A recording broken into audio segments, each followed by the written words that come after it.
Hey there, tonight we're uncovering the women's opioid epidemic in Victorian London, a world where laudanum was as common as a cup of tea. And the truth is, this widespread addiction quietly reshaped the lives of countless women behind closed doors. If these stories help you unwind, I'd love a quick like or subscribe, but only if they're genuinely working for you. I'm curious where in the world you're listening from, so drop your location and local time in the comments. It's amazing seeing our little community span the globe through these historical tales. Now get comfortable, perhaps dim the lights, or find that perfect pillow position, and let's ease into tonight's journey together. In the heart of Victorian London, opium wasn't just a drug, it was practically a lifestyle choice. Picture the bustling streets where horse-drawn carriages clattered over cobblestones, and the air was thick with the smog of progress. This was a city where opium could be found almost everywhere, from the dimly lit apothecary shelves to the ornate medicine cabinets of the well-to-do. You might even say the only thing more common than a cup of tea was a pipe full of opium. It was the Victorian equivalent of a pick-me-up, minus the caffeine and with a touch more euphoria. Let's talk numbers. In the 19th century, a dose of laudanum, a delightful cocktail of opium and alcohol, could set you back just a penny. That's right, for the price of a piece of candy, you could buy yourself a ticket to oblivion. No wonder this potent potion became so popular among the masses. It was cheap, legal, and shockingly accessible. At its peak, Britain was importing about 280,000 pounds of raw opium annually. That's about 127 metric tons, enough to keep the whole city comfortably numb. But wait, how did opium get such a strong foothold in the first place? Well, it turns out that the roots of this addiction were tangled with the threads of the British Empire itself. Opium was brought into the mainstream by none other than the East India Company, the corporate behemoth of its day. Picture a mega-corporation with its own army and a penchant for monopolistic practices. They were the ones who flooded the market with opium, largely sourced from their poppy fields in India. While this might sound like a villainous plot from a period drama, it was very much real and economically motivated. The social factors only added fuel to the fire. Victorian London was a city of contrasts, where the rich and poor lived cheek by jowl. The affluent dined on lavish meals and attended opulent soirees, while the working class toiled in factories and lived in cramped, unsanitary conditions. For many, opium was an escape from the brutal realities of daily life. It dulled the pain of existence, whether that pain was physical, emotional, or existential. Women, in particular, found solace in opium. It was often prescribed for a myriad of female complaints, a catch-all phrase for anything from menstrual cramps to depression. And since visiting a doctor was a luxury many couldn't afford, over-the-counter solutions became a godsend. But let's not forget the cultural aspect. Opium had a certain allure, a mystique that captured the imagination. The Romantics, those poets with a penchant for melancholy and moonlit musings, often sang its praises. Take Thomas de Quincey, for instance, whose Confessions of an English Opium Eater turned his drug-fueled dreams into literary gold. His vivid descriptions of the opium experience painted it as an almost mystical journey, a gateway to creativity and insight. Of course, the grim reality was that addiction often followed, but who needs a sober narrative when you can have a poetic one? In reality, the opium trade was less about poetic whimsy and more about cold, hard cash. Britain's economic interests were deeply entwined with this narcotic. The Opium Wars, fought with China in the mid-19th century, were a testament to this. The British were so invested in maintaining their opium trade that they went to war, twice, to ensure it continued. Talk about being committed to your side hustle. On the streets, opium was as common as chimney sweeps and street urchins. It was sold in various forms, from pills and tinctures to smoking pipes. Apothecaries advertised it as a cure-all, and you could find it in concoctions with names like Godfrey's Cordial and Dover's Powder. These weren't merely over-the-counter remedies. They were the Victorian version of a miracle drug. The irony, of course, is that while it was meant to relieve suffering, it often led to a different kind of misery, addiction. So, who were the key players in this opium opera? Besides the East India Company, there were the local apothecaries and chemists who played their part in distributing this wonder drug. They were the Victorian equivalent of your friendly neighborhood pharmacist, though perhaps with a touch more sinister inventory. Then there were the smugglers, the unsung logisticians who ensured a steady supply reached the eager hands of the populace. They were the silent partners in this bustling trade, and while their names might not grace the history books, their impact was undeniable. In the grand tapestry of Victorian London, opium was a thread woven through every class and corner. It was the drug of choice for the desperate and the despondent, the visionary and the vagrant. More than just a narcotic, it was a reflection of the times, a period where industrial progress marched in step with human suffering, where the boundaries of empire were drawn with lines of addiction. As we peel back the layers of this complex narrative, we'll see how the women of this era were both victims and agents in this opium-infused world.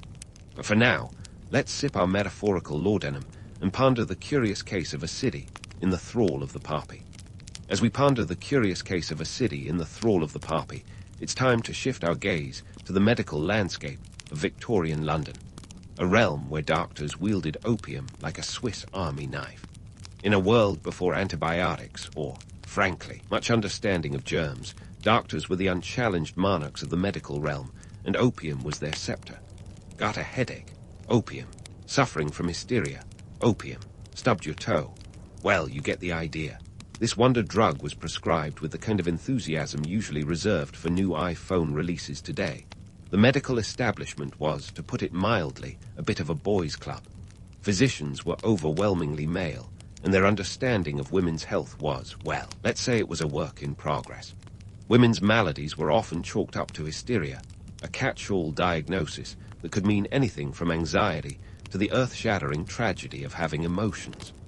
The term hysteria, stemming from the Greek word hystera for uterus, was a broad diagnosis that conveniently placed the blame for any female discomfort squarely in the realm of their reproductive organs. It's as if the mere act of being a woman was considered an affliction worthy of medicinal intervention.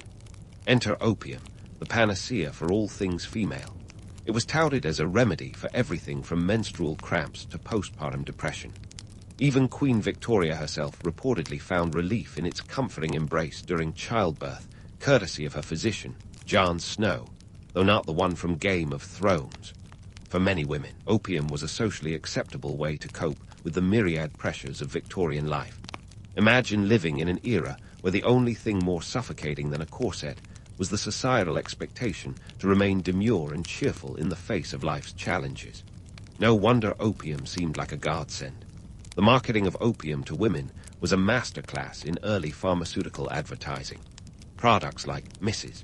Winslow's soothing syrup promised to calm fussy babies, and, by extension, their frazzled mothers. The syrup was essentially a sweetened opium tincture marketed as a household necessity.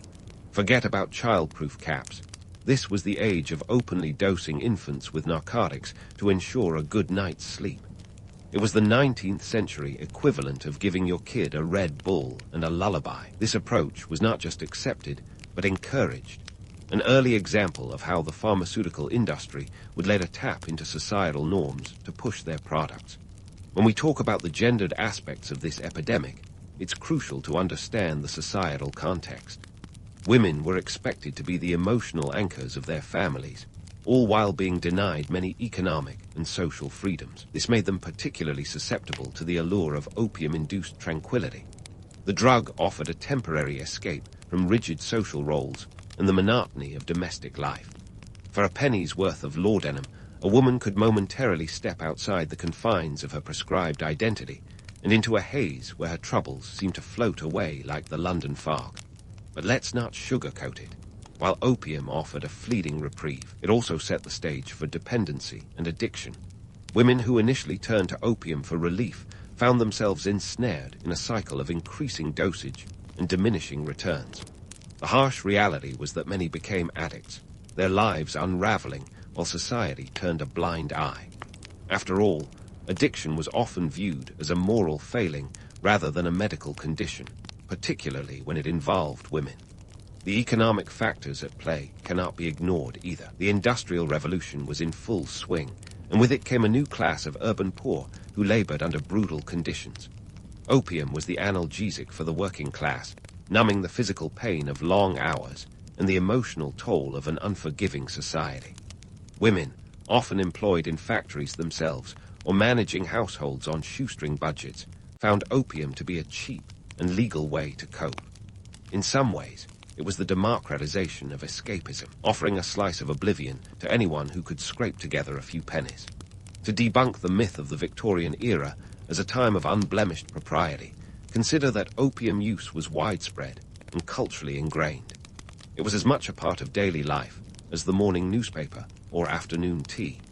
The romanticized image of Victorian women as delicate and demure is shattered when we consider the widespread dependency on a drug that was anything but genteel. This is the era that gave us the term opium den. After all, a place where societal boundaries blurred and the underbelly of addiction was laid bare. As we continue to peel back the layers of this opium-laden tale, it's clear that the story of Victorian London is one of contrasts and contradictions. The very same society that extolled the virtues of restraint and decorum was also knee-deep in a drug epidemic that transcended class and gender. Women were both victims of and participants in this opium opera, navigating a world that offered them few rights but plenty of vices. In this chapter of history, we find a city caught between the allure of opium's promises and the stark reality of its consequences. As we delve deeper into this narrative, we'll see how the medical, social, and economic threads of this story continue to intertwine, creating a tapestry as complex and captivating as the city itself. But for now, let's set down our laudanum-laced quills and ponder the next act in this unfolding drama, where women, medicine, and society collide in the shadowy corners of Victorian London. As we set down our laudanum-laced quills to ponder the next act in this unfolding drama, it's time to unmask the myths that romanticized opium and its hold over Victorian London. Opium, the so-called gentleman's escape, or poet's muse, was often portrayed as an ethereal gateway to creativity and enlightenment. But for many women, it was more of a trapdoor into a grim reality, a reality that's as far from romantic as you can get. First, let's tackle the myth of opium as a glamorous indulgence for the upper classes. Sure, literature gave opium a polished veneer, with writers like Samuel Taylor Coleridge and Thomas de Quincey waxing lyrical about its mind-expanding properties. De Quincey's Confessions of an English Opium Eater made the drug sound like a mystical elixir, turning mundane life into a tapestry of vivid dreams and profound thoughts. But here's the kicker. While the literati were busy romanticizing their opium-induced reveries, countless women were being quietly swept into addiction. And unlike the poets, they weren't writing bestsellers about it. The reality was far less poetic. For many women, opium was less about exploring the cosmos of the mind and more about numbing the harshness of everyday life. Imagine living in cramped quarters with endless domestic drudgery and societal constraints closing in on you. In this context, opium wasn't a trip to nirvana. It was a desperate escape from a world that offered few other comforts. And let's not forget the cost. While opium was cheap, just a penny for a dose of laudanum, the real price came later, in the form of addiction, dependency, and social stigma. Speaking of costs, let's talk numbers. In 1870, Britain imported a staggering 280,000 pounds of opium annually. That's about 127 metric tons of the stuff, enough to keep the entire city of London in a hazy stupor. The drug was everywhere, from the homes of the wealthy to the overcrowded slums, blurring class lines in a city already rife with inequality. Now, let's dive into the role of literature and media. Victorian novels often painted opium use with a romantic brush, portraying it as the vice of tortured geniuses and soulful artists. But this narrative glossed over the harsh truth faced by ordinary women. The reality was that many of these women, far from living in the bohemian bliss depicted in books, were struggling just to get by. The media's portrayal of opium use as a glamorous or intellectual pursuit added a layer of allure that distracted from its destructive effects. And how about society's supposed naivety regarding opium's dangers? It's tempting to think of the Victorians as innocently ignorant, but that's a bit of a cop-out. By the mid-19th century, the addictive nature of opium was well documented. Doctors, pharmacists, and even the government knew that opium could lead to dependency. Yet, the warnings were often whispered rather than shouted. Why?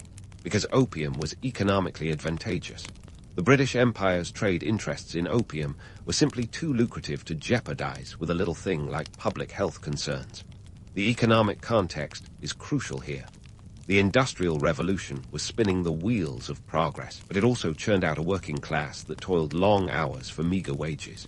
For many, opium was a cheap balm for the physical aches and existential woes of factory life. Women, who often worked in these factories or managed households on tight budgets, found in opium a temporary escape. It's the economic forces, not just ignorance or glamour, that kept the opium trade alive and well.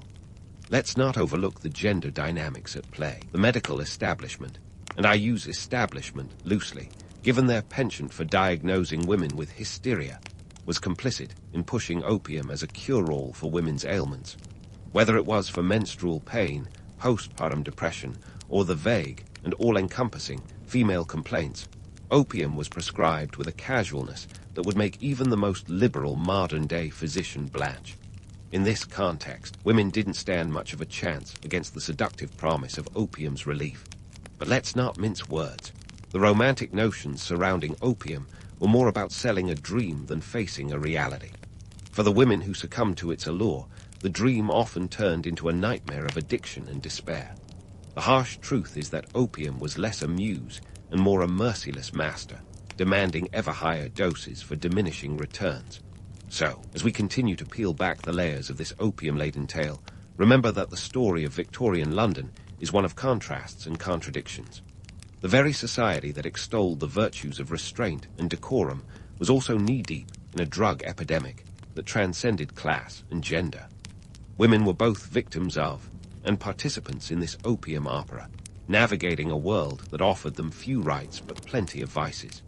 As we delve deeper into this narrative, we'll see how the medical, social, and economic threads of this story continue to intertwine, creating a tapestry as complex and captivating as the city itself.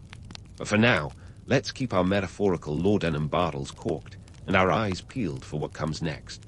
Victorian London may have been shrouded in opium smoke, but the facts are as clear as day, and we're far from finished uncovering them. Stay tuned, because this story is just getting started. As we venture deeper into the labyrinthine alleys of Victorian London, it's time to unearth how society finally tried to sober up from its opium bender. Picture this. The city is drowning in laudanum, the working class is numbed into submission, and the literati are penning odes to their narcotic muse. But as it turns out, not everyone was content to let the poppy run rampant. Enter the era of reform, where societal hand-wringing met political maneuvering in a bid to wrestle control from the opium beast. So, what set the stage for change? Well, let's start with the Victorian equivalent of a Twitter storm, the moral panic. As the 19th century wore on, whispers turned into shouts, and the public began to realize that opium wasn't just a quaint habit of the poetic elite or a harmless tonic for the weary housewife. It was a full-blown epidemic, and like a fever dream turned sour, the consequences were impossible to ignore. By the 1860, reports of addiction and its devastating effects were making their way into public consciousness. Social reformers, often the unsung heroes of history, started to voice their concerns. They pointed out that opium was less a soothing balm and more a societal toxin. The press, never one to miss a scandal, amplified these concerns, and soon the opium question was on everyone's lips, right alongside the latest gossip on Queen Victoria's latest fashion choices. Now, let's talk politics. With public opinion starting to shift, lawmakers finally took notice. The first flicker of legal intervention came with the Pharmacy Act of 1868. It was a modest piece of legislation, but a significant one. The act made it so that opium and its derivatives could only be sold by qualified pharmacists. This was, in essence, the first step in regulating a substance that had been as ubiquitous as top hats and monocles. While it wasn't the sweeping reform that some hoped for, it was a start, a foot in the door of what would become a long and complicated battle. But why stop at regulation when you can have a full-blown legislative drama? As the 19th century marched on, more voices joined the chorus for stricter controls. Enter influential figures like Sir William Ewart Gladstone, the British Prime Minister, whose name sounds like he should be a character in a Dickens novel. Gladstone, known for his moral rigor, was one of those who pushed for reform.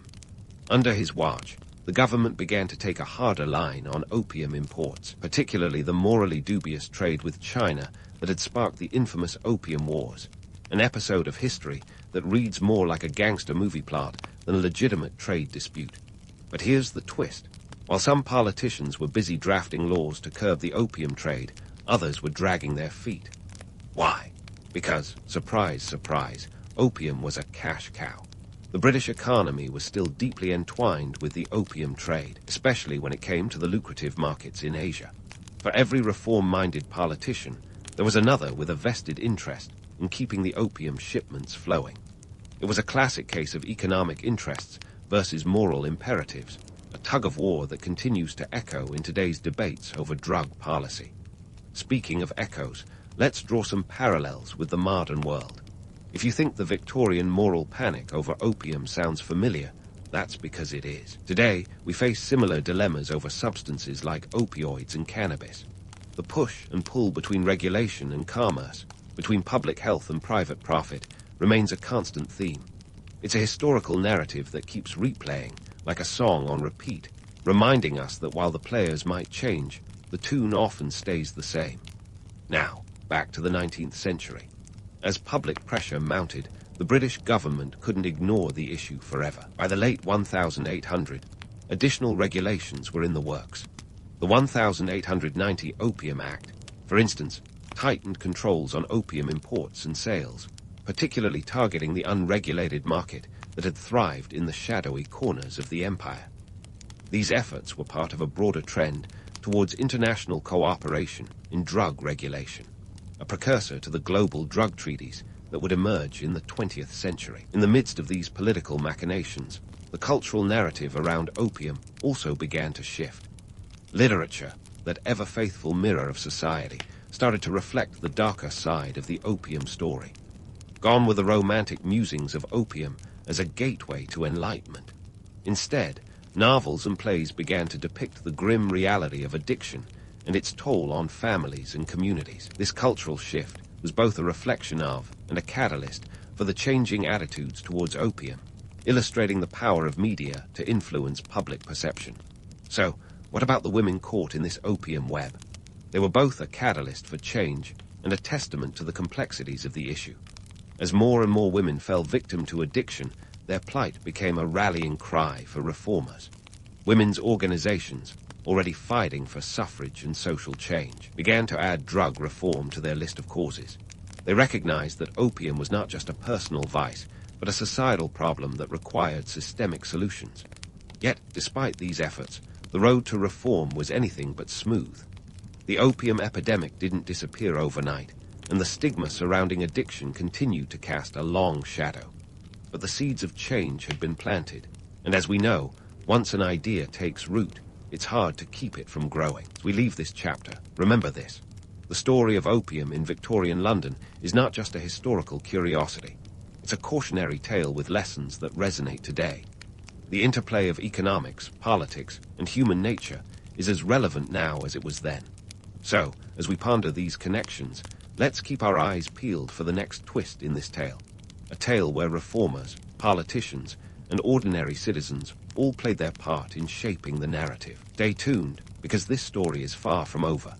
And so, as we ponder these connections, we find ourselves standing at the crossroads of history and modernity, with Victorian London's opium saga setting the stage for today's drug discourse. It's a bit like stepping into a time machine, except instead of a DeLorean, we've got a laudanum-laced carriage. The echoes of Victorian opium dens still ripple through our contemporary landscape. And if you listen closely, you can almost hear the Victorian street vendors hawking their tinctures. Let's fast forward a bit, because no one likes a slow-moving history lesson, and look at the long shadow cast by the Victorian opioid epidemic. The legacy of this era is like a ghost that refuses to be exorcised, haunting our modern debates over drugs and addiction. The Victorians may have been the original purveyors of Big Pharma, with their opium-infused panaceas, but we've certainly inherited their penchant for commodifying relief.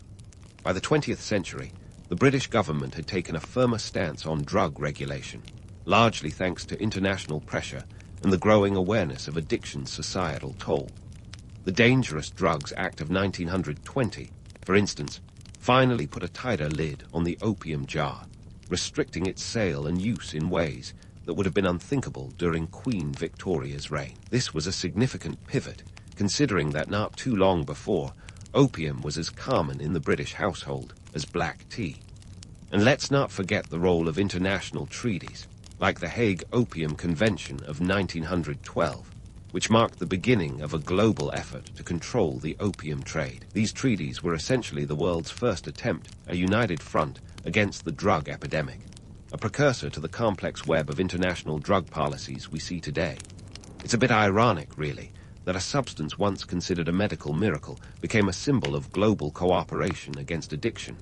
But here's the kicker. Despite these regulatory strides, the ghosts of Victorian opium dens continue to haunt us. Today, we face a similar opioid crisis, albeit with modern pharmaceutical twists. The names have changed. Oxy, Contin instead of Laudanum, Purdue Pharma instead of the East India Company. But the story remains strikingly familiar.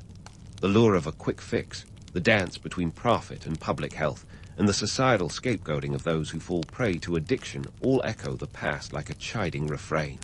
So what have we learned, or not, from our Victorian counterparts? If history teaches us anything, it's that the allure of a miracle cure is a siren song that's hard to resist. The Victorians were seduced by the promise of opium, much like we've been by modern pharmaceuticals. The lesson here isn't just about drugs. It's about human nature's eternal quest for an easy out, a painless escape from the trials of life. Yet, the Victorians also remind us that societal change is possible, even if it's a lumbering, reluctant beast. The eventual regulation of opium demonstrates that public outcry, political will, and international cooperation can drive reform. It's a hopeful note, suggesting that while history might rhyme, it doesn't have to repeat verbatim. Reflecting on the women of this era, we see a poignant tale of resilience amidst adversity. They were both victims of and catalysts for change, their struggles highlighting the gender dimensions of addiction that persist today. The societal expectations that confined them and the scant freedoms they enjoyed are stark reminders of how far we've come and how far we still have to go. What's particularly striking is how the narrative around addiction has evolved, yet some stigmas remain stubbornly entrenched. The Victorian view of addiction as a moral failing, especially among women, casts a long shadow.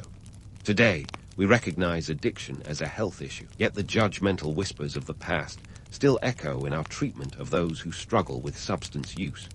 So, as we close the book on this opium-laden chapter of history, let's take a moment to appreciate the complexities of the past and their relevance to the present. Victorian London's opium epidemic offers us a mirror in which to examine our current challenges, urging us to learn from their missteps and successes alike. It's a narrative rich with lessons and a reminder that while our methods may change, the human condition, with all its foibles and follies, remains a constant. In the end, the story of Victorian opium isn't just about a bygone era's dalliance with a dangerous drug. It's a testament to the enduring tension between commerce and compassion, between the quick fix and the hard-fought solution. As we navigate our own opioid crisis, let's keep the ghosts of Victorian London in mind, not as spectres to haunt us, but as guides to illuminate our path forward. And there you have it, a tale of opium, empire, and enduring echoes, wrapped up with a wry smile and a nod to the lessons we're still learning. So next time you find yourself pondering the mysteries of history, remember, the past is never truly past. It's just waiting to be rediscovered, one laudanum-laced story at a time. In the dusty aftermath of Muhammad's death in 632 CE, the Arabian Peninsula was like a game of chess where every piece was armed and dangerous, and the stakes were an entire civilization's future. The Prophet, a unifying force, had left his followers without a clear successor. This was the historical equivalent of a rock band losing its lead singer at the height of fame. Who would step up to the mic? Enter the Umayyads, the eventual rock stars of the Islamic world, but not without a lot of backstage drama first. Let's start with Abu Bakr, the first caliph, who was chosen not just for his piety, but for his personal closeness to Muhammad. This wasn't exactly a democratic election. Think more along the lines of a boardroom coup where charisma had to outweigh credentials. Abu Bakr, whose reign lasted a mere 2 years until 634 CE, was about as controversial as a box of puppies. But don't be fooled. He had to wrangle with rebellious tribes in what's known as the Ridda Wars. These were basically the Arabian version of people deciding to cancel their gym memberships after the New Year's resolution hype died down. But Abu Bakr flexed his political muscle, uniting most of the Arabian tribes under one banner through a mix of diplomacy and sheer force. Then came Umar ibn al-Khattab, the second caliph, who ruled from 634 to 644 CE. He was the type of leader who'd probably send you a LinkedIn request before the battle had even started. Umar expanded the Islamic Empire with the vigor of a startup CEO, seizing territories like Damascus in 635 CE and Jerusalem in 638 CE. Under his leadership, the Islamic Empire stretched its legs from the Arabian Peninsula into the Fertile Crescent and beyond, setting the stage for what would become a sprawling empire. Umar was also a bureaucratic visionary, creating a tax system and establishing an Islamic calendar.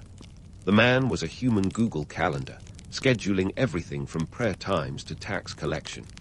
Now, let's talk about Uthman ibn Affan, the third caliph, who served from 644 to 656 CE. If Uthman were alive today, he'd probably be the kind of guy who'd invest heavily in crypto and then write a self-help book about it.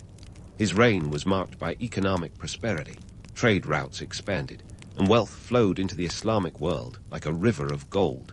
But with great wealth comes great jealousy. Uthman's nepotism didn't win him any popularity contests, as he appointed family members to key positions. This led to internal dissent and ultimately his assassination, proving that office politics can be deadly, literally. Ali ibn Abi Talib took the stage next, from 656 to 661 CE, and his time as caliph was anything but a peaceful interlude.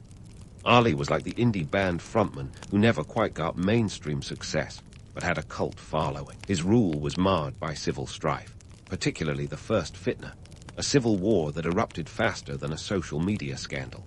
The conflict culminated in the Battle of Siffin in 657 CE, a stalemate that only deepened the divisions within the Islamic community.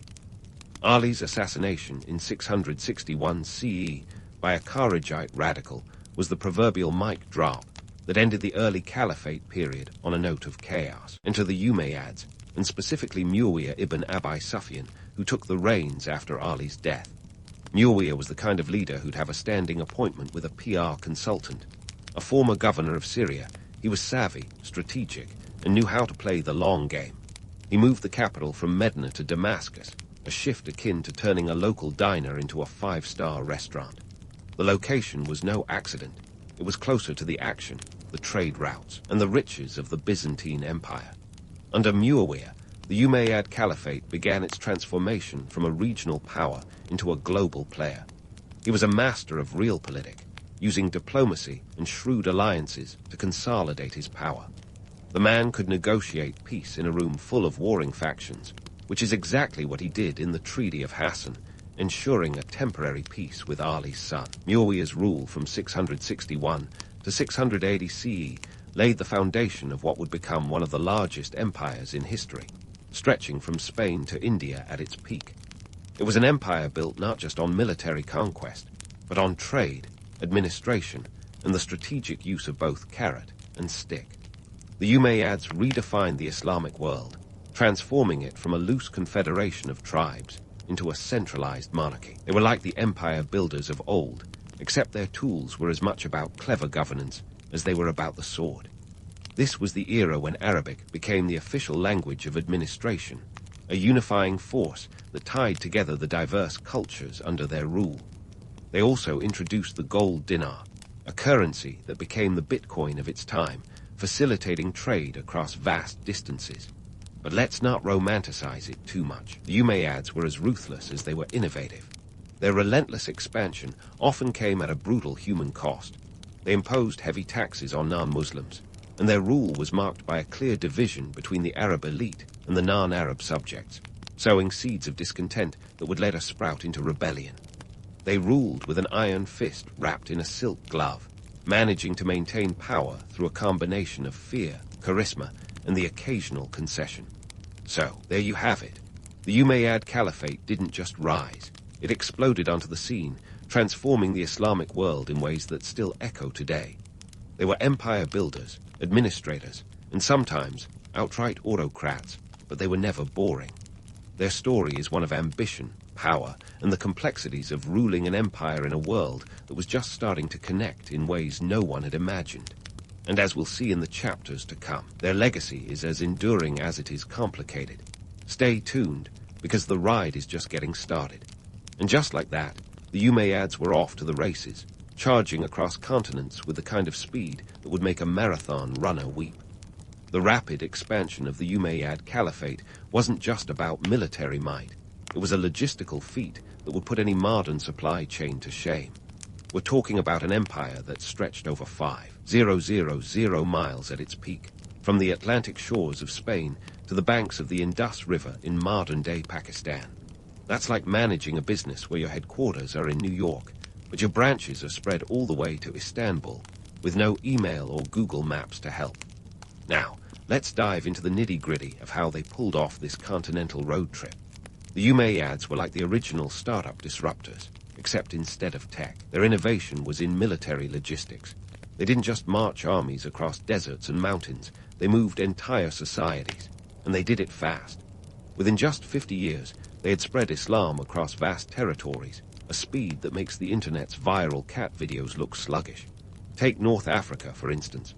By 711 CE, the Umayyads had swept through the Maghreb, the western part of North Africa, faster than you can say caravan. Key cities like Carthage fell in 698 CE, and by 708 CE, the Berbers, the indigenous people of North Africa, were incorporated into the Islamic fold. But make no mistake, this wasn't just a case of convert or die. The Umayyads were pragmatic rulers. They were quite happy to let you keep your religion, as long as you paid the jizya, a tax for non-Muslims. It's the kind of deal that would make a modern tax auditor envious. Keep your beliefs, but your wallet, please. Crossing over to the Iberian Peninsula, the Umayyads pulled off what can only be described as a military magic trick. In 711 CE, led by the Berber general Tariq ibn Ziyad, they crossed the Strait of Gibraltar and began their conquest of what is now Spain. Legend has it, Tariq burned his ships upon arrival, signaling to his troops that there was no turning back. Burn the boats, conquer the land. It's a fantastic story, but like most legends, it's more Hollywood than history. In reality, the conquest was less about burning ships and more about strategic alliances with disaffected Visigoth nobles. By 718 CE, the Umayyads controlled most of the Iberian Peninsula. That's 7 years, folks. Less time than it takes some of us to finish a Netflix series. So, what fueled this rapid expansion?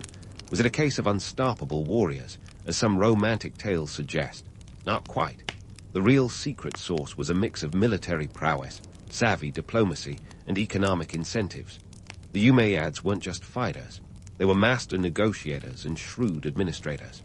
They offered local elites a place in their power structure, a share in the spoils, if they aligned themselves with the new regime. It was less about swords clashing and more about handshakes and contracts. Now, let's debunk another myth, that the Umayyads were a unified force of zealots driven solely by faith. While religion was undoubtedly a unifying factor, this was also about good old-fashioned empire building. The Umayyads knew that an empire needs more than just soldiers. It needs farmers, traders, and bureaucrats. They built roads, established postal systems, and minted coins to keep the wheels of commerce turning. They understood that an empire runs on its stomach, and that means grain, not glory, was often the driving force behind their conquests. But this isn't to say the Umayyads were all sunshine and strategic savvy. Their expansion often left a trail of resentment. They imposed Arab culture over local traditions and created a social hierarchy that placed Arab Muslims at the top. Non-Arab converts, known as Mawali, were often treated as second-class citizens, sparking tensions that would later boil over. It's the kind of top-heavy system that makes you wonder how long it could really last before the whole thing toppled over. And what about the economy, you ask? Well, the Umayyad expansion was as much an economic venture as it was a military one. Conquering new territories meant access to new resources and trade routes, which translated to a booming economy. The Umayyads controlled key trade routes across Asia, Africa, and Europe, and their capital, Damascus, became a bustling hub of commerce. Imagine a marketplace where you could buy silk from China, spices from India, and gold from West Africa, all under the watchful eye of the Caliphate's tax collectors, of course. This economic prosperity allowed the Umayyads to maintain their sprawling empire. They minted gold dinars and silver dirhams, creating a standard currency that facilitated trade across their vast territories. It's like the Eurozone, but with more camels and fewer financial crises. And let's not forget the cultural exchange that happened along these trade routes. The Umayyads were patrons of the arts and sciences, and their empire became a melting pot of different cultures and ideas. They were the original influencers, spreading not just Islam, but a rich tapestry of knowledge and culture. But let's bring it back to the harsh realities of empire building. The Umayyads were not invincible, and their rapid expansion came at a cost. Maintaining control over such a vast and diverse empire required constant vigilance and a hefty dose of political savvy. The cracks began to show as local governors gained more power and autonomy, leading to internal dissent. The seeds of rebellion were sown, and it was only a matter of time before they sprouted into full-blown revolts. So, there you have it. The Umayyads were not just a band of unstoppable warriors on a religious crusade. They were savvy empire builders who understood the importance of logistics, economics, and diplomacy. Their rapid expansion was a testament to their strategic brilliance, but it also laid bare the challenges of ruling over a sprawling and diverse empire. As we move forward, we'll see how these challenges ultimately led to their downfall. But for now, let's bask in the glory of their achievements and ponder the price they paid for their ambition. Stay tuned, because the story of the Umayyads is far from over. And so, the Umayyads found themselves riding the wave of their own success, surfing on a sea of economic innovations and administrative wizardry that would make any modern CEO green with envy. They weren't just building an empire. They were constructing a corporate giant, complete with its own brand identity. And what was the biggest branding decision they made? Drumroll, please. It was the adoption of Arabic as the official language of administration. Picture this: a sprawling empire, a hodgepodge of cultures and tongues, and one language to bind them all. This wasn't just a linguistic choice. It was an act of unification, a way to streamline communication across thousands of miles and countless communities. Before the Umayyads, the administrative language was a bit like a buffet. Greek, Persian, and Coptic were all on the menu, depending on where you were in the empire. But the Umayyads, ever the practical rulers, knew that a single language would simplify governance and reinforce their authority. By the 690s, Arabic had replaced these regional languages in official documents, creating a cohesive bureaucratic system. This was more than just a change of vocabulary. It was a leap towards cultural integration, turning the Umayyad Empire into a well-oiled machine. It was as if they'd installed a universal operating system across their territories, allowing them to run the empire with efficiency and flair. Now, let's talk taxes. Everyone's favorite subject, right? But stick with me, because the Umayyad's tax system was a thing of beauty or horror, depending on your point of view. To fund an empire that spanned multiple continents, they needed a robust, dependable source of income. Enter the jizya, a tax levied on non-Muslims, and the kharaj, a land tax that even Muslim landowners couldn't dodge. Sounds a bit like the ancient version of squeezing blood from a stone, but it worked. The jizya was especially clever, as it allowed the Umayyads to maintain a steady revenue stream while encouraging conversions to Islam. Though let's be real, the encouragement was more of a financial arm twist. These taxes weren't just about lining the Caliphate's coffers. They were the financial backbone of the Umayyad state. They funded not only military campaigns, but also public works, like roads and irrigation systems, that kept the empire functional and, more importantly, fed. Remember, an empire marches on its stomach, and the Umayyads were no exception. Their tax system was akin to a corporate budget, allocating resources where they were needed most, ensuring that the empire's heart and stomach kept beating. But the Umayyads didn't stop at taxes and language. They were also pioneers in the world of currency. The introduction of the gold dinar and silver dirham wasn't just about facilitating trade. It was about asserting economic dominance. These coins became the standard currency across the empire, a unifying symbol of Umayyad power. It was like slapping the Umayyad logo on every transaction, reminding everyone who was in charge, even in the marketplace. And let's not forget the minting of coins with Arabic inscriptions, a subtle but powerful way to reinforce the Umayyad identity across their vast territories. Of course, no empire is complete without a capital that serves as its nerve center. And for the Umayyads, that was Damascus. This wasn't just a city, it was the beating heart of their administration.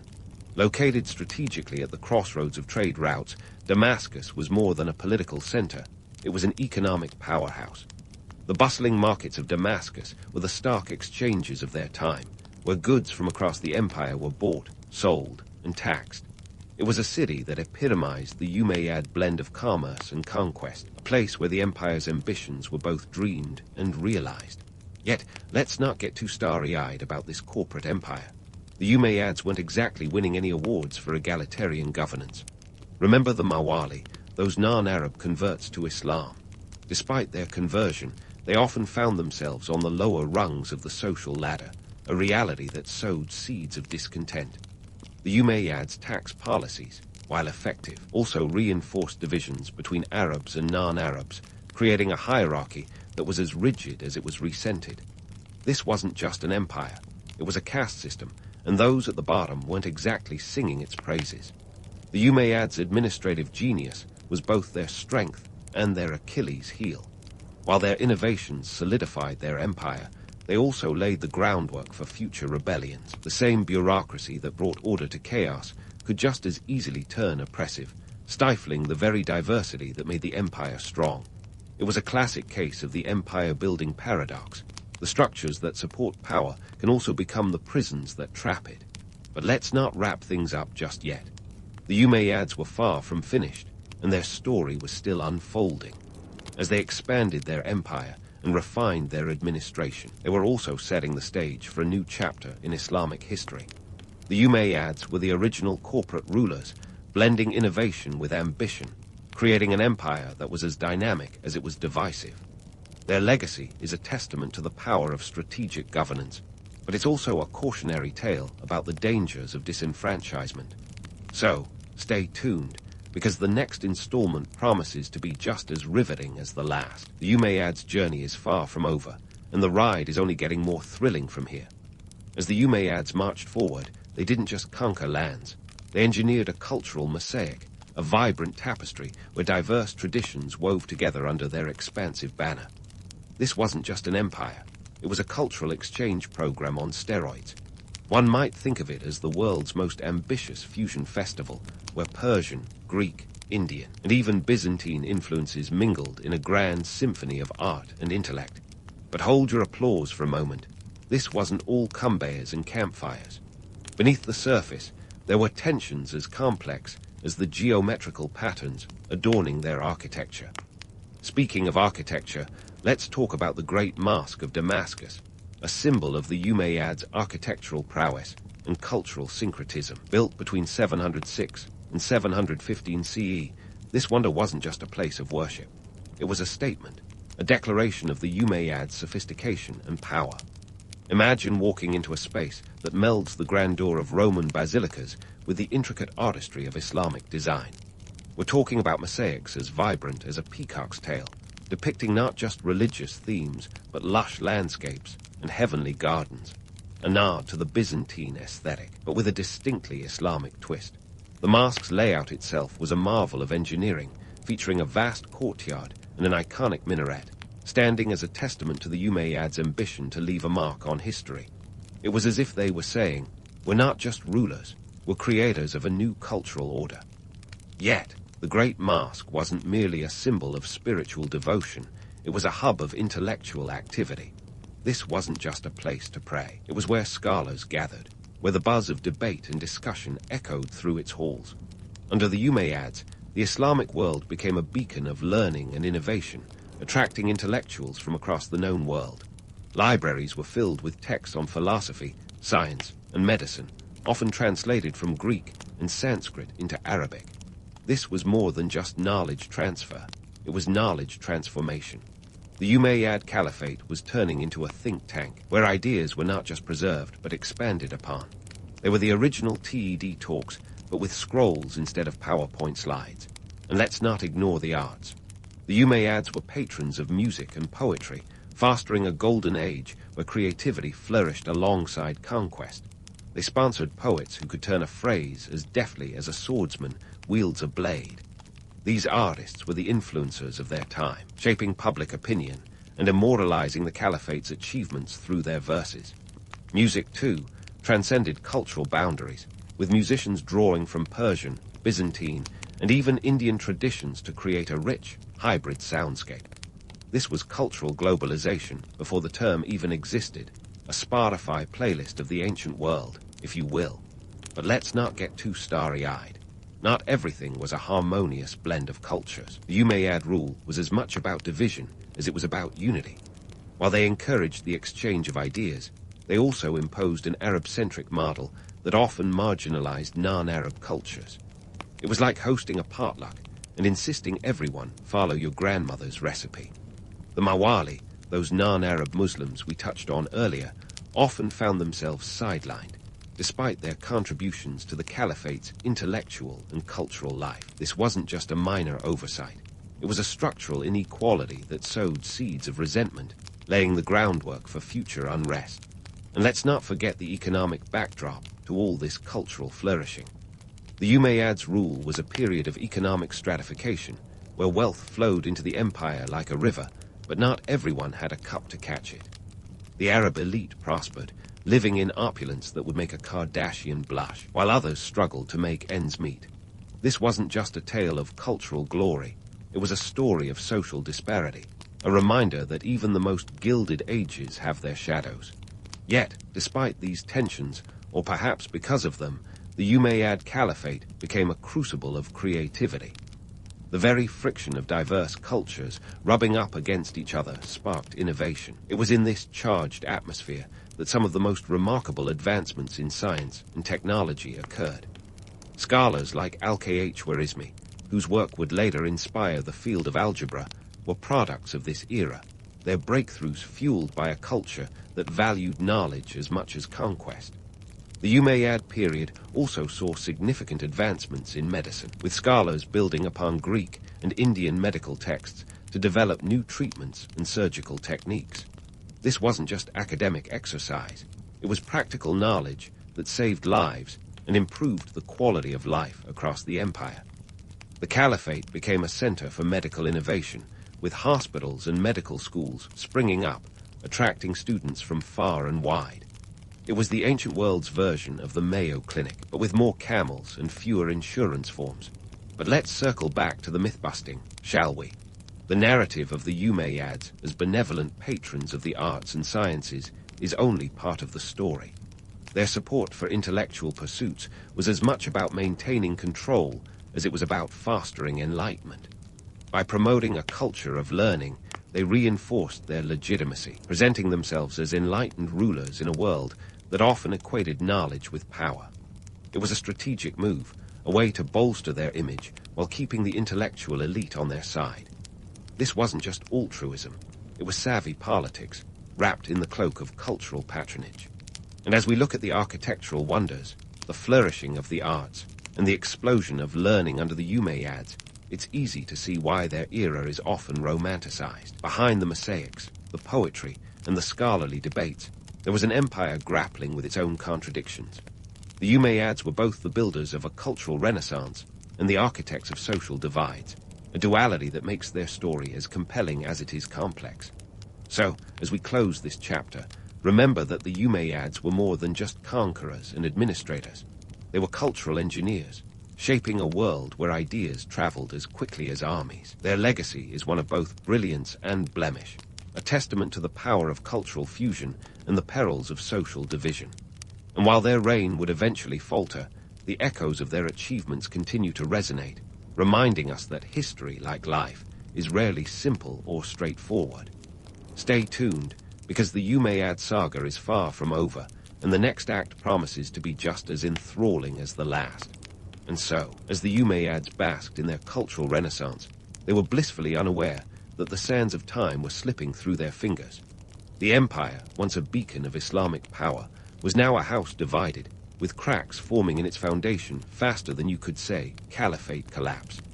You see, while the Umayyads were busy crafting architectural wonders and patronizing scholars, they were also sowing the seeds of their own downfall. It turns out, managing an empire stretching from Spain to India is as complex as a soap opera plot, complete with backstabbing, betrayal, and a fair share of drama. The internal strife within the Umayyad Caliphate was like a family feud on steroids, with rival factions jockeying for power and influence.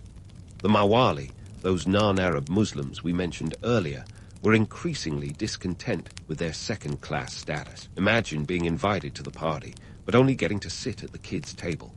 Despite converting to Islam, they found themselves sidelined in favor of the Arab elite, and this simmering resentment was a ticking time bomb. The Umayyads, in their arrogance, failed to see the storm brewing on the horizon. Enter the Abbasids, a rival clan with a chip on their shoulder and a knack for political maneuvering. They were the underdogs of the Islamic world, the scrappy startup, challenging the established corporate giant.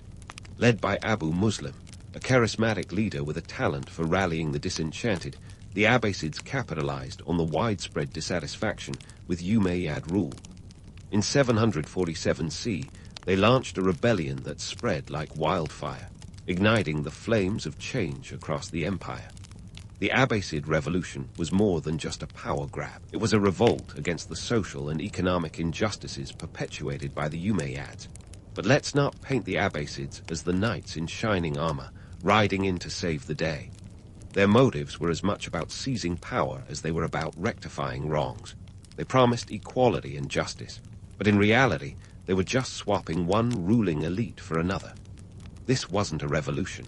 It was a regime change, with all the backroom deals and Machiavellian machinations you'd expect from a political thriller. The final nail in the Umayyad coffin came in 750 CE at the Battle of the Zab, a showdown that would make any WWE fan proud. Facing off against the Abbasid forces, the Umayyads were dealt a crushing defeat, their forces scattered like dust in the wind. The last Umayyad Caliph, Marwan Roman II, fled for his life, but was eventually caught and executed. It was a grim end for a dynasty that had once ruled with such confidence and ambition. The Abbasids swept into power, establishing a new caliphate in Baghdad, and the Umayyads were left to lick their wounds in the shadows of history. So, what went wrong? How did an empire that once spanned continents fall so spectacularly? The answer lies in a cocktail of internal divisions, economic pressures, and external threats. The Umayyads' reliance on heavy taxation and their exclusionary policies created a society rife with inequality and unrest. They may have been great at building empires, but they failed to build bridges between their diverse subjects. Instead, they doubled down on their Arab-centric policies, alienating the very people whose support they needed most.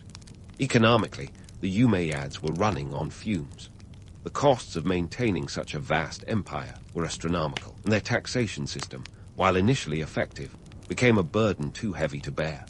The jizya and kharaj taxes, which had once filled the caliphate's coffers, now fueled resentment and rebellion.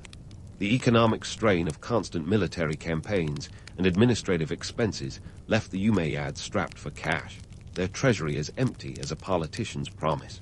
Externally, the empire faced threats from all sides. The Byzantines were always a thorn in their side, launching counterattacks and reclaiming lost territories. Meanwhile, the rise of local powers, like the Berbers in North Africa, further eroded Umayyad control. It was a perfect storm of internal and external pressures that the Umayyads, for all their might and majesty, couldn't withstand. But let's not romanticize the Umayyads as tragic heroes felled by fate. They were architects of their own demise, victims of their hubris and short-sightedness. In their quest for power, they neglected the very foundations of their empire, allowing divisions to fester and discontent to grow. Their downfall is a stark reminder that empires, like sandcastles, are built on fragile ground.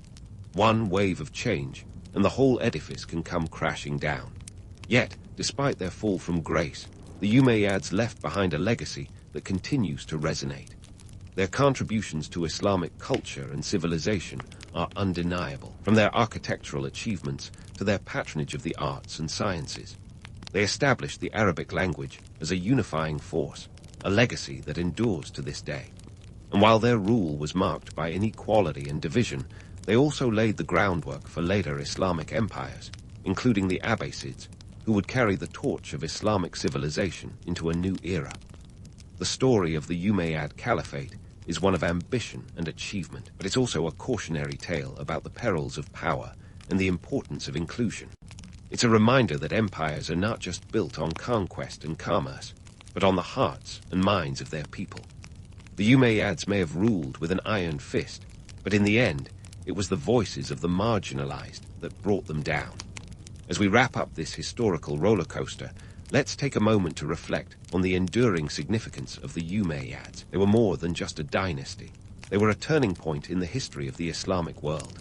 Their rise and fall offer valuable lessons about leadership, governance, and the complexities of empire building.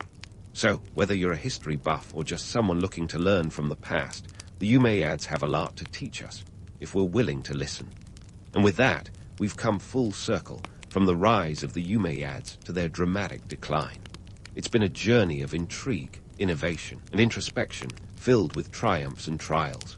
The Umayyads may be long gone, but their legacy endures, a testament to the power of history to shape our present and inform our future. So, as you drift off to sleep with newfound knowledge, remember, history is not just about the past. It's about understanding the present and envisioning the future. And who knows, maybe one day you'll find yourself telling the story of the Umayyads to someone else, passing on the lessons of history, one captivating tale at a time. Long before Helen Keller became the poster child for overcoming adversity, she was a pint-sized whirlwind of chaos. This little firecracker was born in the summer of 1880 in the charming town of Tuscumbia, Alabama, a place probably as surprised as anyone at the legend growing up within its borders. But if you're picturing a cherubic child, think again. Helen's early years were more like a one-kid circus act, sans the safety net. Here's the deal. Helen Keller was not born deaf and blind. In fact, she spent the first 19 months of her life in full sensory technicolor, soaking up the sights and sounds of her bucolic surroundings. But then, in 1882, a mysterious illness swooped in like a thief in the night and robbed her of her hearing and sight. Some say it was scarlet fever, others call it meningitis. Whatever it was, it left Helen locked in a frustrating silence and darkness, setting the stage for those infamous tantrums that would make a rock star's hotel-trashing antics look like child's play. Now, let's talk the family. The Kellers were not exactly swimming in cash. Helen's father, Arthur H. Keller, was a former Confederate officer turned editor of the local newspaper. And while he wasn't exactly rolling in dough, he was certainly rolling in opinions. The family's financial status was more comfortably broke than flush. They lived on a homestead called Ivy Green, a place that sounds like it belongs in a fairy tale, but was more accurately a microcosm of the post-Civil War South, where economic recovery was sluggish at best. You might think Helen's antics were just a kid acting out, but they were cries from a child trapped in her own world. She had a habit of pitching fits that, by all accounts, could shake the walls of Ivy Green. Picture a tiny human hurricane and you've got the idea. It wasn't just dramatic, it was survival. Helen was desperately trying to communicate, and her family was at their wits' end. Enter Anne Sullivan, the miracle worker with nerves of steel and a will to match. Before we get to Anne's grand entrance, let's pause and debunk some historical hocus-pocus. Everyone loves a good legend, and Helen's life is full of them. Take the water pump moment that supposedly turned Helen's life around. The story goes that Anne Sullivan used water and the word WTER to unlock Helen's understanding. It's a beautiful image, isn't it? A child, standing by a pump, suddenly comprehending language and the world around her in one glorious epiphany. Cue the violins, but hang on a second. The truth, as always, is a bit messier. Yes, Helen did have a breakthrough by the pump, but it wasn't as if the heavens opened and angels sang. That moment was the result of weeks of grueling, patient, and often thankless work by Anne Sullivan. It was less a lightning bolt of inspiration and more a drip-drip of persistence. And to be fair, the pump moment was just the beginning of Helen's incredible journey into language, not the grand finale. All right, let's backtrack to Anne Sullivan's arrival. In 1887, the Keller family sent out a distress signal that reached all the way to the Perkins School for the Blind in Boston. Enter Anne, a 20-year-old with her own baggage of adversity. Orphaned at a young age and nearly blind herself, Anne was no stranger to hardship. The Kellers hired her for the princely salary of $25 a month, about $740 in today's money. Not exactly a king's ransom, but it was enough to lure Anne to the deep south, ready to confront the tornado that was young Helen. If you're wondering why the Kellers didn't just send Helen to a school for the blind, well, there's a practical reason. Schools for the blind were few and far between, and sending Helen to Boston would have been a financial strain equivalent to buying a small herd of cattle. Plus, the logistics of shipping a 7-year-old across states were daunting. So, Kellers opted for the next best thing, bringing the school to Helen in the form of Anne Sullivan, and so began an epic battle of wills. Anne Sullivan was determined to tame Helen's wildness and teach her language. She started with the basics, spelling words into Helen's hand. At first, Helen thought this was some new form of torture, but Anne was relentless. She even took Helen away from her family for a while, setting up a sort of boot camp for the senses in a cottage on the property. It was tough love, 19th century style. But why all this fuss about education, anyway? Let's zoom out for a second. In the late 1800s, education was not a given for any child, let alone one with Helen's challenges. The idea that someone like Helen could be educated was, frankly, revolutionary. It flew in the face of societal norms that often relegated people with disabilities to the sidelines. Anne Sullivan's work wasn't just about teaching Helen. It was about proving to the world that disability didn't mean inability. It was a fight for Helen's future, and in many ways, for the future of countless others who faced similar barriers. So, there you have it. Helen's early years were a mix of wild antics, financial tightropes, and a revolutionary approach to education. And while the myths are charming, the reality packs a punch all its own. Helen Keller was no mythic figure out of a storybook. She was a real child, with real challenges, and an indomitable spirit that, coupled with Anne Sullivan's grit, set the stage for one of history's most remarkable partnerships. Now, that's a story worth remembering, even if it's not quite the fairy tale we've been told. Now, let's dive back into the whirlwind that was Helen Keller's education. Picture Helen and Anne Sullivan, the dynamic duo of the late 19th century, huddled in that little cottage on the Keller property. What most people don't realize is that this wasn't just about learning to spell doll or water. It was about cracking the code to the universe for a girl who had been locked out of it. Anne Sullivan was not your run-of-the-mill teacher. She was more like a linguistic ninja. Her mission: to turn Helen's world from frustrating silence into a symphony of understanding. This wasn't a one-woman show, though. Helen's education was a gritty, daily grind, peppered with humor, mishaps, and the occasional culinary caper, like that time Helen borrowed a cake recipe without asking. Who knew a recipe could be scandalous? But in the Helen-Anne saga, even baking was a battlefield of learning. So what's the big fuss about a cake recipe, you ask? Well, this incident became a sort of emblem for Helen's early learning process. You see, Helen had a habit of mimicking what others did, which is all well and good until she decided to copy a recipe she couldn't actually read. Let's just say the end product was less a cake and more a culinary crime scene. But this was classic Helen, fearless, curious, and occasionally a touch chaotic. Anne, meanwhile, had the patience of a saint and the persistence of a marathon runner, guiding Helen through each misstep with a mix of discipline and a dollop of humor. Now, why is any of this significant beyond the comedic value? Because it highlights the incredible challenge of education in a time when disability rights were barely a whisper on the social stage. We're talking about an era when people with disabilities were often hidden away, not celebrated. Yet here was Anne, defying the norms, not just teaching Helen to read and write, but teaching her to think, to question, to engage with the world around her. It was radical. It was rebellious, and it was happening in a society that often equated disability with inability. In the late 1800s, the socio-political landscape was a tangled web of progress and prejudice. The Industrial Revolution was a bustling beast, changing the face of America from agrarian to industrial. But while factories belched smoke and fortunes were made, social reform was slower than molasses in January. Disability rights, hardly a blip on the radar. The prevailing attitude was more out of sight, out of mind, than inclusive. Against this backdrop, Helen's education was nothing short of a revolution in itself. And let's not forget the economic juggernaut chugging away in the background. The Kellers, while not destitute, weren't exactly swimming in cash. The $1.25 a month they paid Anne was a significant chunk of change. In today's terms, that's about $740 each month. No small potatoes for a family scraping by on a newspaper editor's salary in post-war Alabama. This financial reality added another layer of complexity to Helen's education. Sending her to a fancy school up north was as likely as pigs flying, not to mention the logistical nightmare it would have been.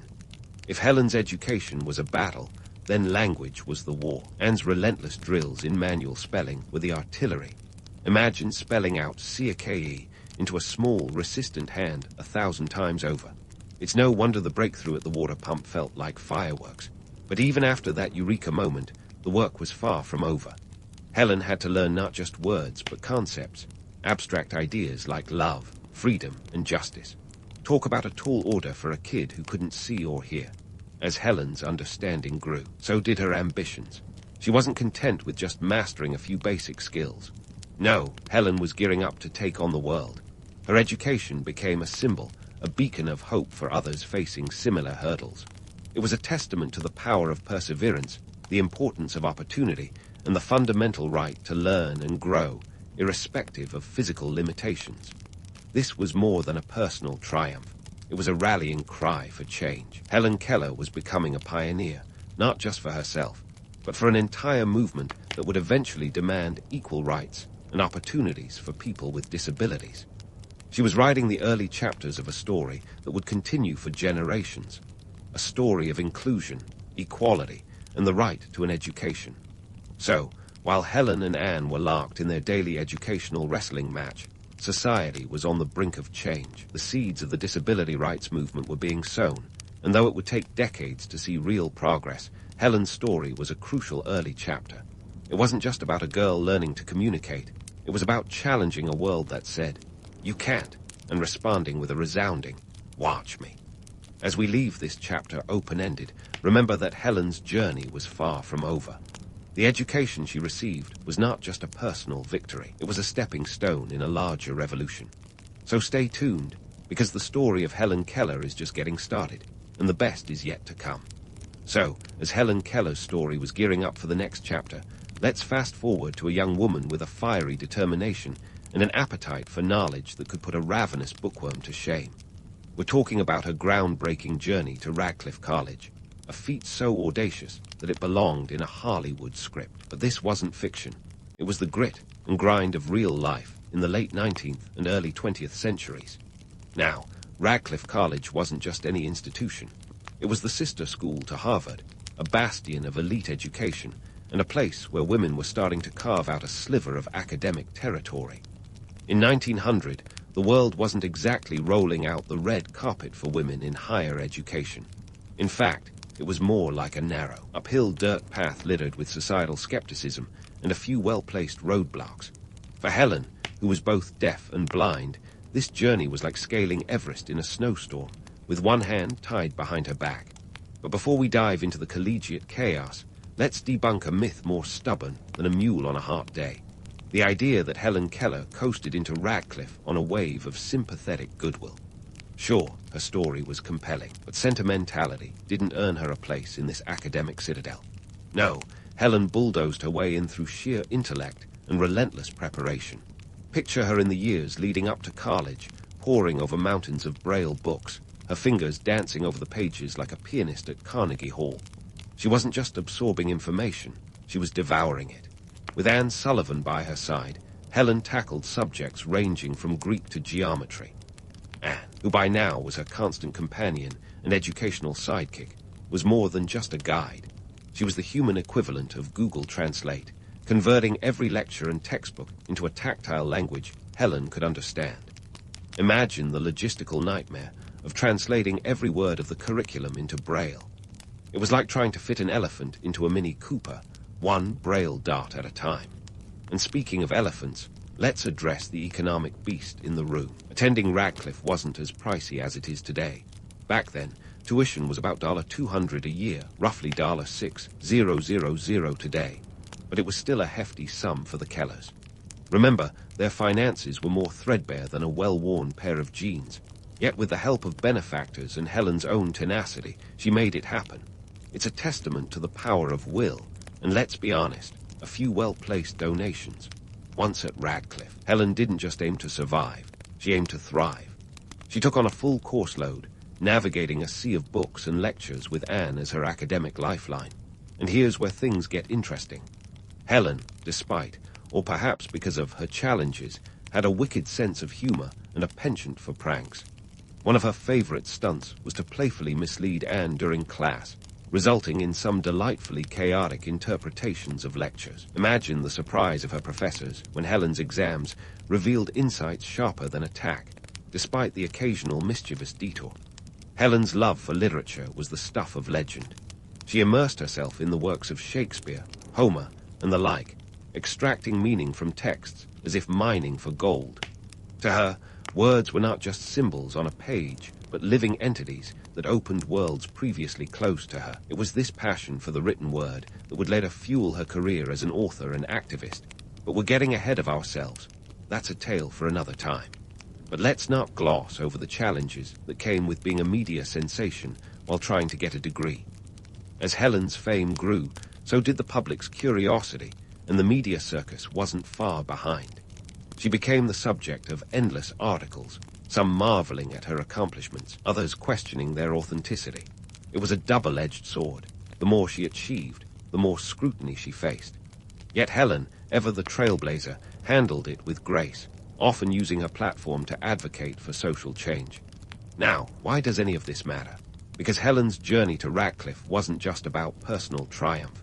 It was a bold statement in an era when women's education was still viewed as an indulgence rather than a necessity. It was a direct challenge to a society that underestimated people with disabilities, proving that intellect knows no bounds. As Helen continued her studies, the broader world was on the cusp of transformation. The early 1900s were a whirlwind of technological advancements and social change. The Wright brothers were about to take flight, and women were starting to demand the right to vote. Helen's presence at Radcliffe was more than a personal milestone. It was a reflection of a world slowly waking up to the idea of equality and opportunity for all. While Helen tackled her coursework, the world around her was buzzing with the possibilities of a new century. The suffrage movement was gaining momentum, and the seeds of social reform were being planted.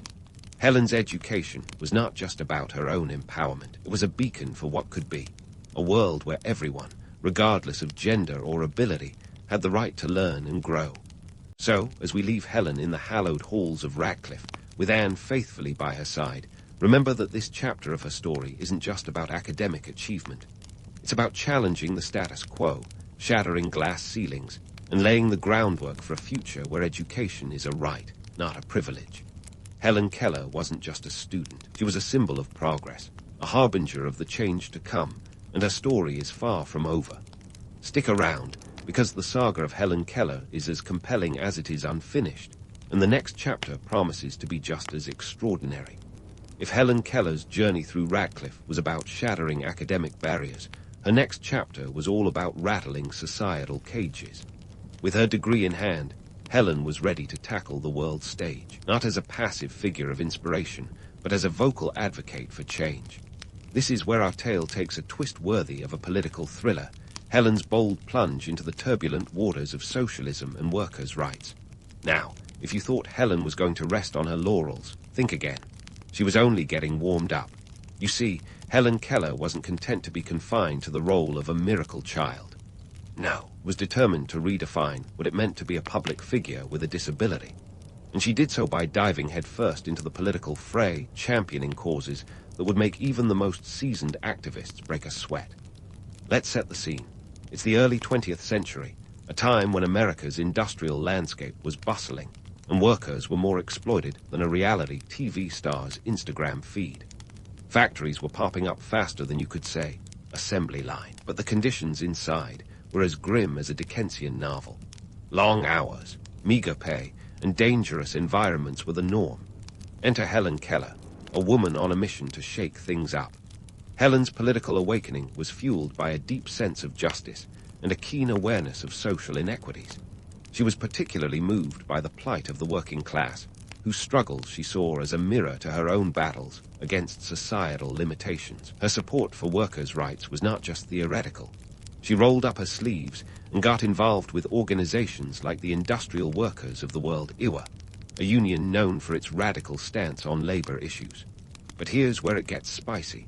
Helen Keller, the beloved symbol of perseverance, was also a card-carrying member of the Socialist Party of America. Yep, you heard that right. The woman who had conquered unimaginable obstacles was now championing a political ideology that was about as popular in mainstream America as a skunk at a garden party.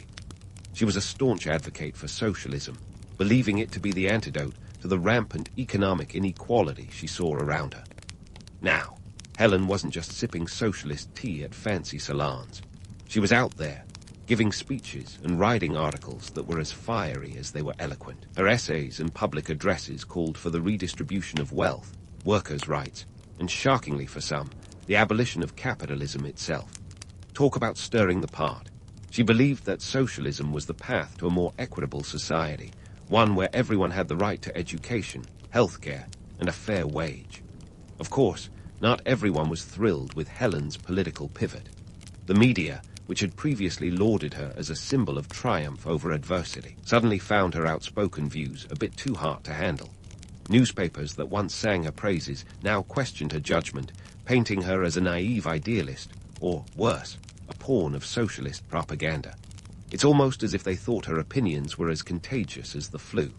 And then came the Bolsheviks. Helen's support for the Russian Revolution and the Bolshevik cause sent shockwaves through her public image. Here was America's darling, expressing sympathy for a movement that was about as welcome in the USA as a snowstorm in July. But Helen, ever the maverick, wasn't deterred. She saw the Bolshevik Revolution as a glimmer of hope for the oppressed, a bold step towards the kind of societal reform she believed was desperately needed. Let's pause for a moment to bust a myth or two. It's tempting to view Helen's radicalism as a sudden shift, but the truth is, her political convictions were a natural extension of her lifelong fight for equality and justice. From a young age, she had challenged norms and defied expectations. Her foray into politics was just another chapter in her ongoing quest to change the world. Economically speaking, Helen's advocacy was rooted in the harsh realities of the time. The early 20th century was a period of stark economic disparity. The wealth gap was wider than the Grand Canyon, and workers were often treated like disposable cogs in the industrial machine. Helen's call for socialism was, at its core, a demand for human dignity, a plea for a world where financial security wasn't a privilege but a right. Of course, Helen's radicalism didn't exactly gel with her public persona as the poster child for overcoming adversity. The media loved a good underdog story, but a firebrand socialist, not so much. This dichotomy led to some truly eyebrow-raising headlines, as journalists struggled to square the image of the serene, smiling Helen with her impassioned calls for economic revolution. And yet, Helen remained undeterred. Her commitment to social justice wasn't just a phase, it was a fundamental part of who she was. Throughout her life, she continued to speak out on behalf of the marginalized, using her platform to amplify voices that were too often silenced. She was a trailblazer in every sense of the word, a woman whose life was a testament to the power of conviction and the courage to stand up for what she believed was right. As we leave Helen in this politically charged chapter, it's important to remember that her story is more than just one of personal triumph. It's a narrative of defiance, a chronicle of a woman who refused to be boxed in by society's narrow definitions. Helen Keller wasn't just a symbol of perseverance. She was a catalyst for change, a voice for the voiceless, and a relentless advocate for a fairer, more just world. And so, as we prepare to dive into the next chapter of her life, remember that Helen's journey is far from over. Her story is one of evolution, of growth, and of an unyielding belief in the potential for a better tomorrow. Stay tuned, because the saga of Helen Keller is as dynamic as it is inspiring, and there's still plenty more to uncover. Now, as we pivot from Helen Keller's fiery political escapades to her enduring legacy, Let's sift through the glitter and grime to see what remains of her story today. We're living in a world that's turned her life into a Hallmark movie, complete with saccharine montages and soaring violins. But here's where we step off the Hollywood set and onto the gritty streets of reality. You see, Helen Keller's legacy isn't just about the triumph of the human spirit, though that's a nice tagline. It's about challenging the narratives we choose to celebrate, and more importantly, those we choose to overlook. First, let's tackle the commercialization elephant in the room. Helen Keller's life has been packaged and sold like the latest smartphone, each iteration shinier and more user-friendly than the last. From inspiring posters in classrooms to motivational quotes slapped on coffee mugs, her story has been distilled into bite-sized, feel-good morsels. But the reality is far more complex. Her activism, particularly her socialist beliefs, often gets swept under the rug, like dust at a fancy dinner party. The media and public have historically preferred the sanitized version of Helen, the virtuous overcomer, not the radical advocate shaking her fists at the establishment. Now, it's not all smoke and mirrors. Helen's genuine impact is as real as it gets. She was a trailblazer in every sense, opening doors for people with disabilities long before society was ready to hold them open. Her work with the American Foundation for the Blind helped raise awareness and funds, paving the way for better opportunities and rights. It's like she handed the world a pair of glasses, saying, "Here, see what's possible if you look beyond the limitations." But let's not kid ourselves. Her story also serves as a mirror reflecting societal contradictions. We celebrate her as a symbol of overcoming adversity, while conveniently ignoring the adversities she chose to highlight. It's a bit like applauding a fireman for rescuing a cat from a tree, while ignoring the fact that he's pointing out the whole forest is on fire. Helen was a fierce advocate for change, and yet, much of what she stood for remains a work in progress. Economically speaking, Helen's legacy is a testament to the power of opportunity, or the lack thereof. Her story underscores the stark reality that financial means often dictate the extent of one's achievements. Let's face it, without the support of benefactors and the financial sacrifices made by her family, Helen's story might have been very different. This doesn't diminish her accomplishments, but rather highlights the economic barriers that still exist today for many with disabilities. Politically, Helen's story is a reminder that progress is often a slow, arduous trek up a very steep hill. Her advocacy for workers' rights and anti-war sentiments were as controversial then as they would be now. And yet, her willingness to speak out on these issues was a precursor to the social movements that would gain momentum in the decades following her death in 1968. She was a woman ahead of her time, and in many ways, her legacy challenges us to catch up.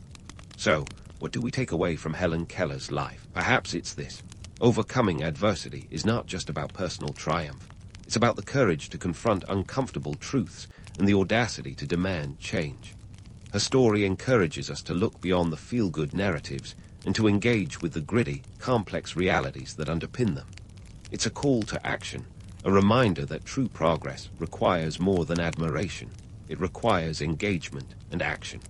As we wrap up this historical journey, let's leave behind the myths and embrace the messy, inspiring truth of Helen Keller's life. She wasn't just a symbol of perseverance.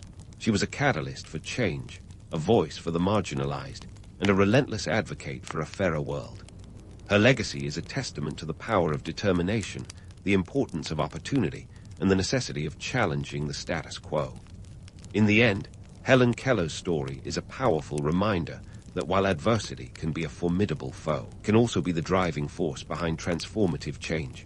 It's a narrative as relevant today as it was in her time, a story that challenges us to look beyond the surface, to question the narratives we're handed, and to strive for a world where everyone, regardless of their circumstances, has the chance to thrive. So, here's to Helen Keller, an icon, an activist, and a woman whose life continues to inspire and provoke thought long after her final chapter has been written. You wake up in the highlands of ancient Peru, and the first thing that hits you is the crisp air. It's invigorating like caffeine for your lungs. But don't get too comfortable. Your day is about to get tangled in a web of yarn, literally. Textile weaving in ancient Peru isn't just about making clothes. Nope, it's a full-on cultural tapestry woven with threads of economy, politics, and social hierarchy. You see, textiles here are like the Instagram of the ancient world, a way to show off status, communicate messages, and even trade for some pretty nifty stuff. Before you even think about breakfast, you're already knee-deep in alpaca fibers. And yes, alpacas are more than just adorable, fluffier-than-a-cloud creatures. They are the backbone of the textile industry. Their wool is prized not just for its warmth, but for its softness and natural hues. Forget about your Pantone color charts. This is the real deal in dyeing. As you pick through these fibers, it's hard not to marvel at the skill involved. Weaving isn't just something anyone can pick up. It's an art form that requires precision, creativity, and a heck of a lot of patience. 3 things you better hope you have. The looms are set up, and these aren't just any looms. They're backstrap looms, where the weaver is literally part of the machine. You strap in, and suddenly you're part human, part weaving apparatus. A superhero of sorts without the cape, but with a really cool belt. Now, let's talk numbers. This isn't a hobby, it's an industry. Some estimates suggest that textile production accounted for a significant chunk of the Andean economy, potentially rivaling agriculture. We're talking serious business here, folks. Textiles were currency before the Spanish rolled in with their coins. They could be traded for food, shelter, and even influence. A well-made textile could open doors faster than a modern-day linked-in connection. As you work, it's worth noting that every thread has a story. The patterns aren't random, they're coded messages. Perhaps you're weaving an image of the jaguar, a symbol of power. Or maybe it's the stepped fret, a zigzag pattern representing continuity and eternity. These aren't just pretty designs. They're a visual language spoken across the mountains. You might think you're just making a blanket, but you're actually crafting a narrative. And here's the kicker. The social pecking order is stitched right into the fabric. The more intricate the design, the higher your status. In some cases, these textiles are so valuable they end up as offerings to the gods. Imagine making a sweater so fine that it ends up on the altar instead of your back. That's some divine-level knitting right there. But let's not get swept away by the romance of it all. The reality is, this industry is labor-intensive and time-consuming. A single piece can take weeks, even months to complete. And let's not forget the politics. The Inca, the big shots around here, control much of the production. They dictate who wears what and when.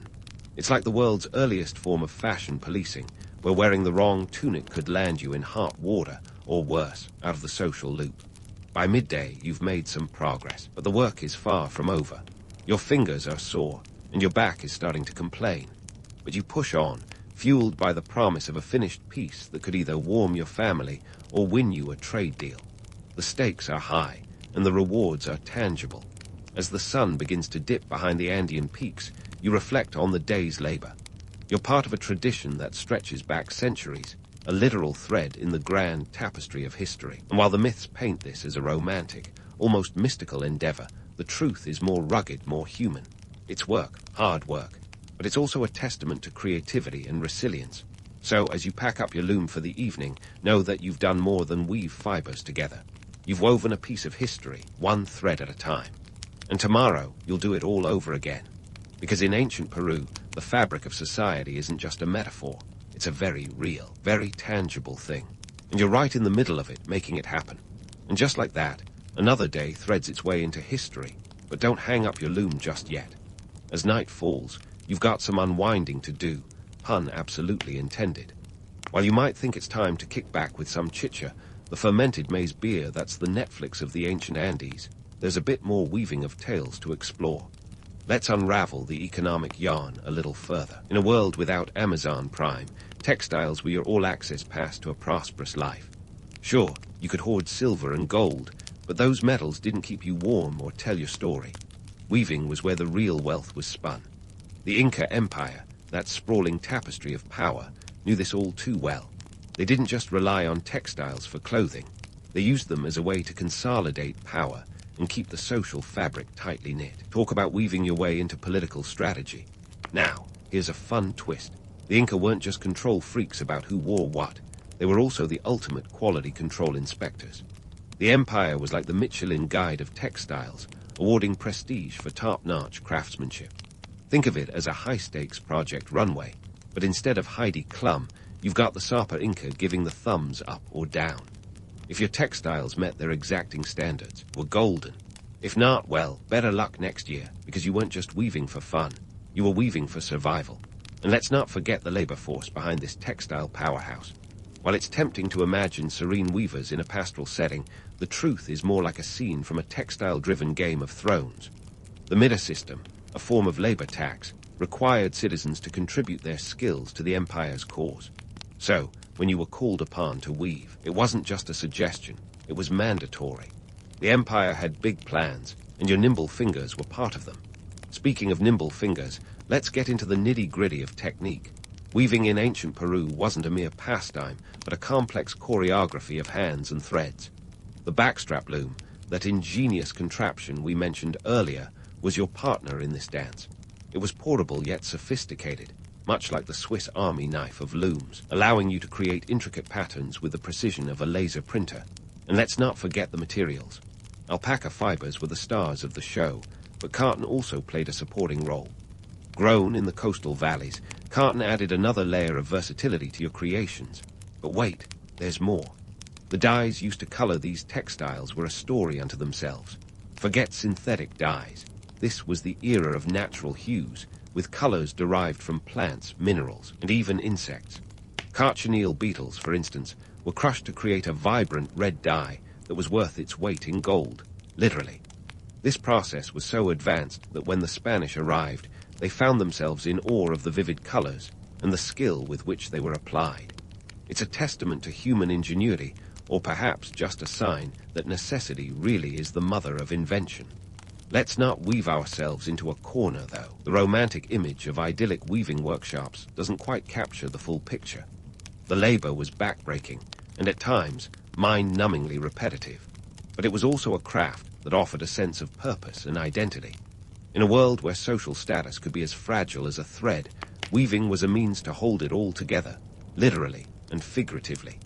As you sit back and contemplate the day's work, it's clear that you've been part of something much larger than yourself. You're not just a weaver. You're a storyteller, an economic player, and a participant in the grand theater of life in ancient Peru. Tomorrow, the cycle will begin anew, the loom will call, and the threads of history will continue to be spun. So, rest up. There's a whole empire relying on you to keep weaving the fabric of their world. As you drift into the evening, the loom's rhythm still echoes in your head, like a catchy tune you can't shake. Before you even think about clocking out, let's twist the threads of ancient Peru's textile tale a bit more. You see, we're not just talking about fabric here. We're talking about the glue that held this civilization together. And much like modern capitalism, this glue was sticky, complex, and came with its fair share of corporate drama. First things first, let's tackle the myth of the lone weaver, peacefully crafting masterpieces in solitude. Pop that bubble right now. Weaving in ancient Peru was more akin to a bustling startup, with teams of artisans contributing to a single piece. And you weren't just working with your neighbor, you were part of a vast network. Picture this, regional workshops, or aklawasi, where the most skilled weavers, the aklers, were essentially the top-tier talent, the Steve Jobs of the textile world. These workshops were state-controlled, because of course they were, and were found throughout the empire, from the highlands to the coastal regions.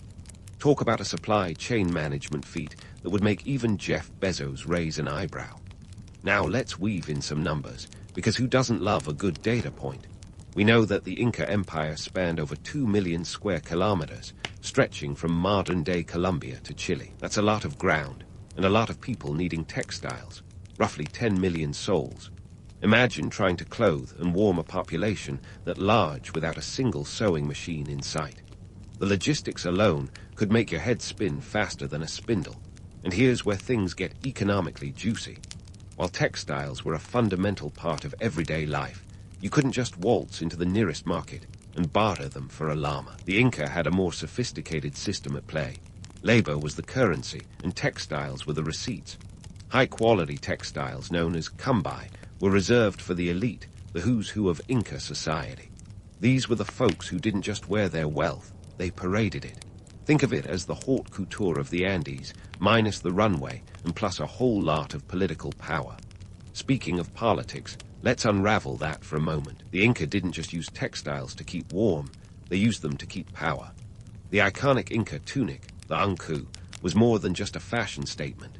It was a badge of authority. Specific patterns and colors designated rank, and wearing the wrong one could be akin to crashing a royal banquet in your pajamas. The Sapa Inca, the emperor himself, was draped in the finest cambai, woven with thread that sometimes included gold and silver fibers. Talk about bling. But here's a twist. The empire wasn't just interested in keeping its inner circle draped in finery. They used textiles as a tool for diplomacy.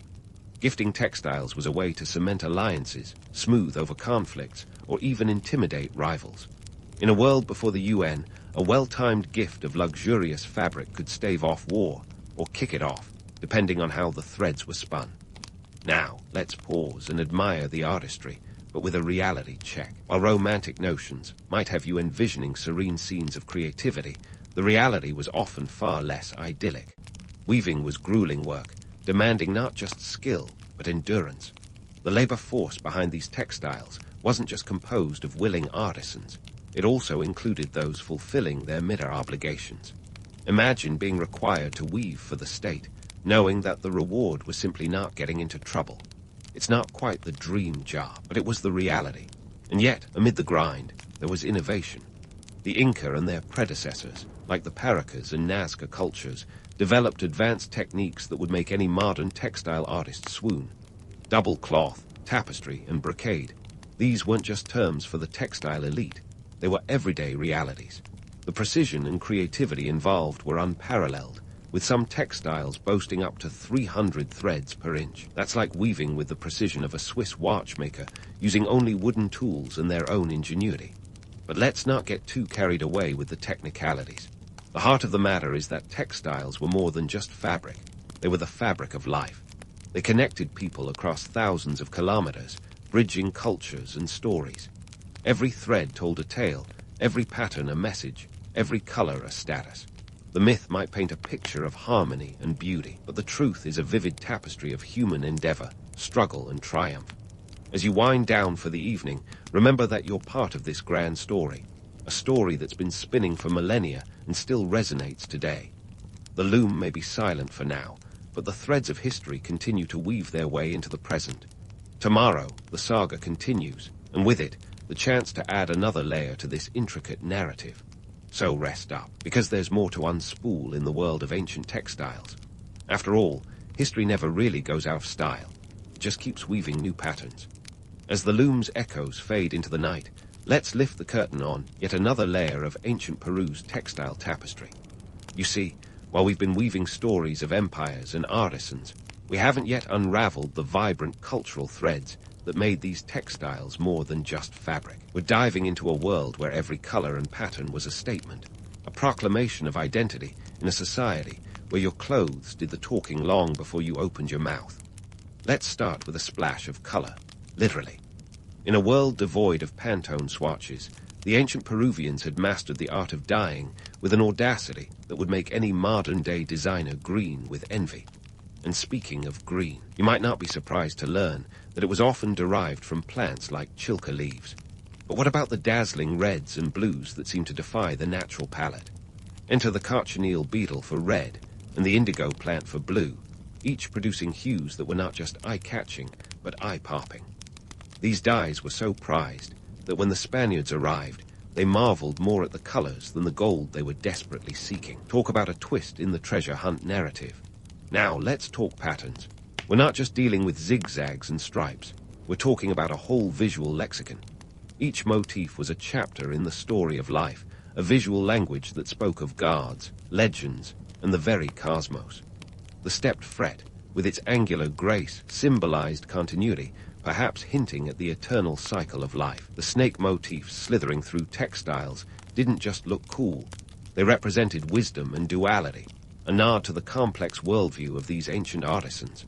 And let's not forget the checkerboard patterns, a favorite of the military elite, signaling prowess on the battlefield. These weren't just random decorations. They were Instagram posts of the ancient world, each pattern a carefully curated piece of personal branding. But hold on. Before you romanticize these weavers as free-spirited artists, let's debunk the myth of creative freedom.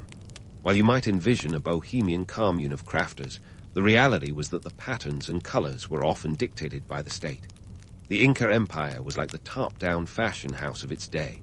If you wanted to go off script, you'd better be ready to face the consequences. This wasn't Project Runway. It was more like Project Run the Empire. And speaking of empires, let's pull back the curtain on the grand stage where all this textile drama played out. The Inca Empire was a patchwork quilt of cultures, each bringing its own flair to the textile table. From the coastal march with their intricate tapestries to the highland chimu with their bold designs, the empire was a melting pot of styles. But this wasn't a peaceful potluck. It was a high-stakes game of cultural exchange, where the lines between borrowing and stealing were as blurred as a watercolor painting. The Inca were master assimilators, absorbing the best techniques and designs from conquered peoples and weaving them into their own imperial narrative. It was cultural appropriation on an imperial scale, with textiles as the ultimate trophy. Now, let's weave in some economic context. In an empire spanning 2 million square kilometers, textiles were more than just a luxury. They were a necessity. In a world where the concept of currency was as foreign as a Martian invasion, textiles were the closest thing to cold, hard cash. They were used to pay tribute, seal alliances, and even appease the gods. The mirror labor system we've touched upon wasn't just about building roads and fortresses. It was about producing the finest textiles to keep the empire running smoothly. It was like a national productivity drive, where the rewards were less about personal gain and more about collective survival. But let's not get too caught up in the grand narrative. At the heart of it all were the weavers themselves, the unsung heroes of this intricate dance. While the empire's propaganda machine might paint a picture of harmony, the reality was often a grueling grind. The backstrap loom, that marvel of portable engineering, was both a blessing and a curse. Sure, it allowed for intricate patterns, but it also demanded a level of physical endurance that would put any modern-day gym-goer to shame. The weavers were the cogs in the imperial machine, their nimble fingers weaving not just textiles, but the very fabric of society. And speaking of society, let's not forget the gender dynamics at play. Weaving was predominantly a female domain, a realm where women held the power of creation in their hands. But before you start picturing a feminist utopia, remember that this power came with strings attached, literally and figuratively. Women were expected to produce, and produce well, for the good of the empire. The Aklawasi, or House of the Chosen Women, wasn't a sorority of sisterhood. It was a state-run institution where the most skilled weavers were cloistered away, their talents harnessed for imperial purposes. It was less about empowerment and more about exploitation, with the rewards going to the empire rather than the individual. As we weave through these narratives, it's clear that textiles were more than just fabric. They were the threads that held this complex society together. Each stitch was a testament to human ingenuity, each pattern a reflection of a culture that valued art as much as survival. And while the myths might paint a picture of idyllic creativity, the reality was a tapestry of toil, triumph, and tenacity. So as you sit back and reflect on the day's narrative, remember that the story of ancient textiles is far from over. There's more to unravel, more threads to follow, more myths to debunk. Tomorrow, we'll dive deeper into this world of woven wonders, exploring new patterns and uncovering hidden truths. Because in the grand tapestry of history, there's always another thread to pull and another story to tell.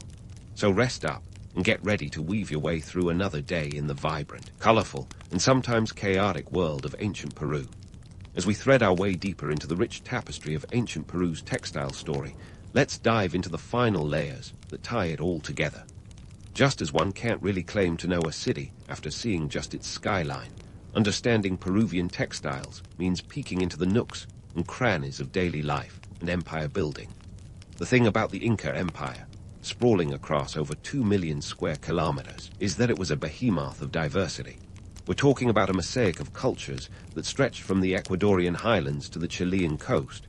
Each region, each community brought its own style to the textile table, sewing a patchwork quilt of creativity and craft. This wasn't just a cultural potluck. It was a full-blown feast of ideas. Now, think about this. The empire didn't just unify these styles. It absorbed and adapted them, repackaging regional techniques into a cohesive imperial identity. It was cultural appropriation on a grand scale, where the Incas' motto seemed to be, if you can't beat them, weave them. This wasn't just about aesthetics. It was a political maneuver to bind an empire together with threads stronger than iron. Let's unravel that a bit. The Inca were master policymakers, understanding that a unified visual language could reinforce their grip on power. By standardizing certain designs and motifs, they created a sense of unity among their subjects. It was like the empire's version of a national anthem, sung in the silent language of color and pattern. And don't get me started on the economic impact. The empire's textile system was a well-oiled machine, a bureaucratic marvel that would make any modern logistics manager weep with envy. Speaking of logistics, the Mida labor system we've touched upon was a stroke of administrative genius, or a dystopian nightmare, depending on your perspective. Everyone was required to contribute labor to the state, whether it was building roads, farming, or weaving. It was like a national service program, with textiles as one of its key outputs. So when you wrapped yourself in a finely woven come-by, you weren't just wearing a garment, you were wearing the collective effort of an entire empire. But let's not sugarcoat it. The Mida system was less about fair trade and more about state control. Sure, it kept the empire's engines running, but it also kept a watchful eye on its people. You see, textiles weren't just commodities, they were tools of surveillance. By controlling who made them and who wore them, the Inca could monitor loyalty and dissent. It was an early form of societal control, where your wardrobe was as much a statement of allegiance as it was a fashion choice. Now let's talk about the legacy of these textiles. When the Spanish rolled in, conquistadors with stars and gold in their eyes, they found more than they bargained for. They were dazzled, not just by the precious metals they sought, but by the rich tapestry of culture they encountered. And here's a kicker. While they shipped off gold by the boatload, it was the humble cochineal beetle that became one of the New World's most lucrative exports. That tiny bug, crushed to make red dye, fueled European fashion for centuries. So in a twist of fate, what started as a local craft ended up coloring the world. Let's not overlook the social tapestry woven alongside these textiles. In a society where status was as visible as your tunic's pattern, these fabrics were the ultimate social media. They told your story, announced your rank, and even whispered your secrets. The elite were draped in come-by, their garments shimmering with gold and silver threads, while the rest of the populace sported more modest attire. It was a visual hierarchy, as rigid as the stratifications of society itself. Yet amid this structured world, there was room for personal expression. The motifs and designs, while often dictated by imperial decree, also allowed for a degree of individuality. Weavers could infuse their own stories into the textiles, creating a personal narrative woven into the public tapestry. It was a delicate dance between conformity and creativity, where each thread was imbued with meaning. And let's not forget the women behind the loom.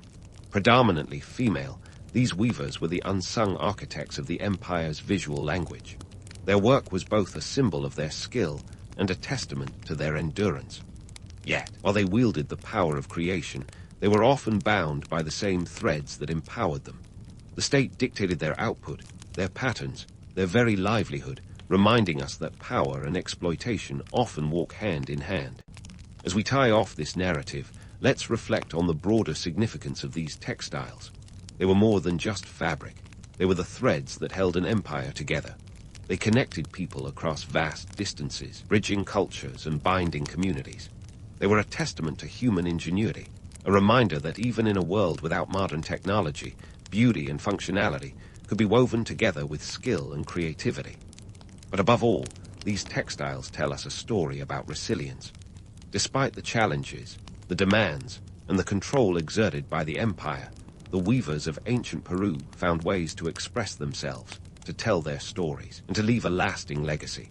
Their work was a reflection of their world, a vibrant tapestry of life in all its complexity. So next time you wrap yourself in a blanket or pull on a sweater, spare a thought for those ancient artisans. They may be long gone, but their legacy lives on in every thread and every stitch, a testament to the enduring power of human creativity. In the grand tapestry of history, they remind us that even the simplest of acts, like weaving a piece of fabric, can be a thread that ties us all together. And with that, we close the loom on this chapter, but the story of textiles, like history itself, is never truly finished. It's just waiting for the next weaver to pick up the threads and spin a new tale.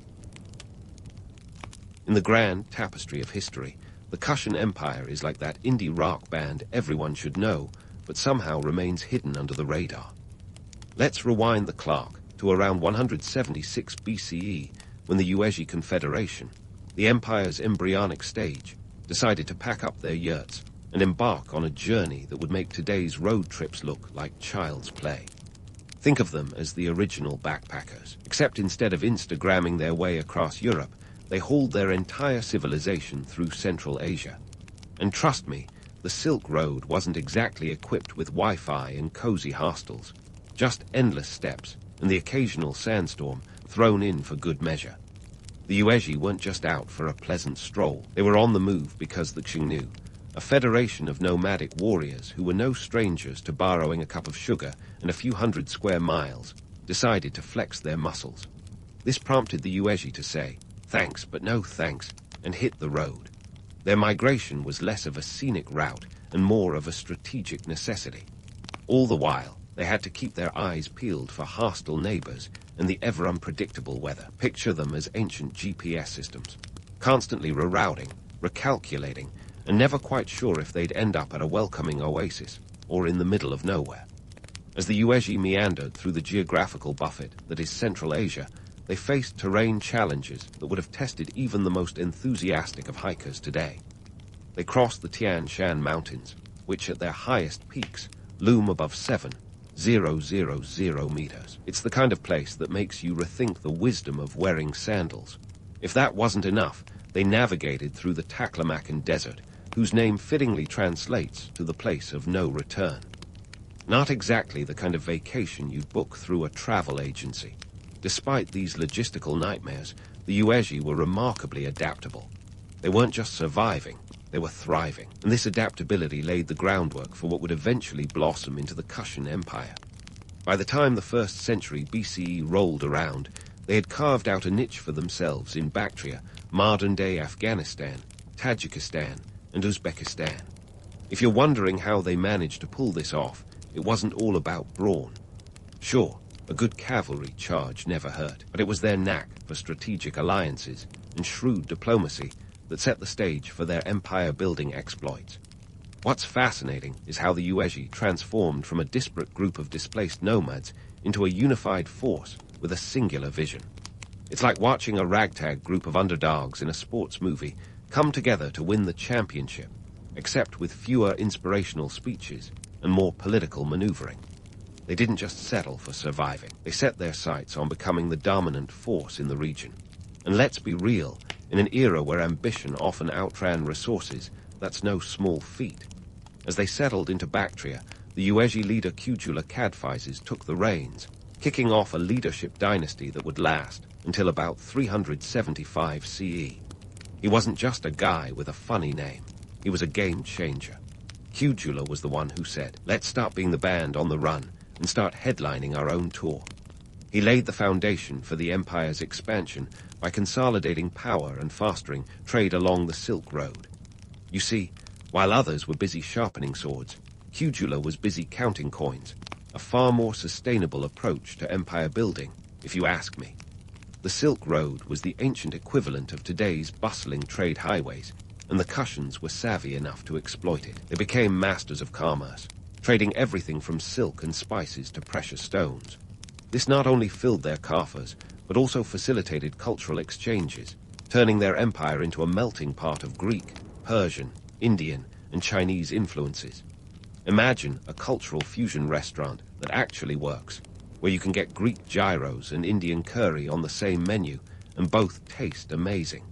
That was the Kushan Empire for you. But despite their growing influence and wealth, life wasn't all sunshine and strategically advantageous marriages. The Uayyad, now Kushans, still had to contend with the occasional rebellion, not to mention the ever-present threat of a neighbor deciding your land looked like prime expansion territory. Yet, through it all, they managed to create a vibrant, cosmopolitan empire that was as diverse as it was dynamic. As we delve deeper into the Kushan saga, it's worth remembering that this transformation didn't happen overnight. It was the result of countless strategic decisions, bold moves, and yes, a fair share of luck. From their origins as displaced nomads to their rise as a formidable empire, the Kushan story is a testament to resilience and adaptability. It's history's way of reminding us that sometimes the best routes are the ones less traveled, even if they're fraught with a few bumps along the way. Now, as we steer the time machine into the era of Kujula Cadphises, let's dive into his masterstroke of uniting the disparate tribes under his rule. Picture Kujula not as a power-hungry tyrant, but as a master chess player, deftly maneuvering his pieces across the board. His unification strategy was less about brute force and more about strategic alliances, which is why calling him a savage conqueror is like calling a gourmet chef a short-order cook. Sure, he knew how to handle a sword, but his real weapon was diplomacy. Kujula's campaigns in the Indo-Greek territories were not some reckless brawl for dominance. They were surgical strikes of calculated ambition. By the time he rolled into the Indo-Greek lands, these territories were like a faded rock star, still clinging to past glories, but ripe for a takeover. The Indo-Greeks had been around since the days of Alexander the Great, but their glory days were behind them, and Kujula knew it.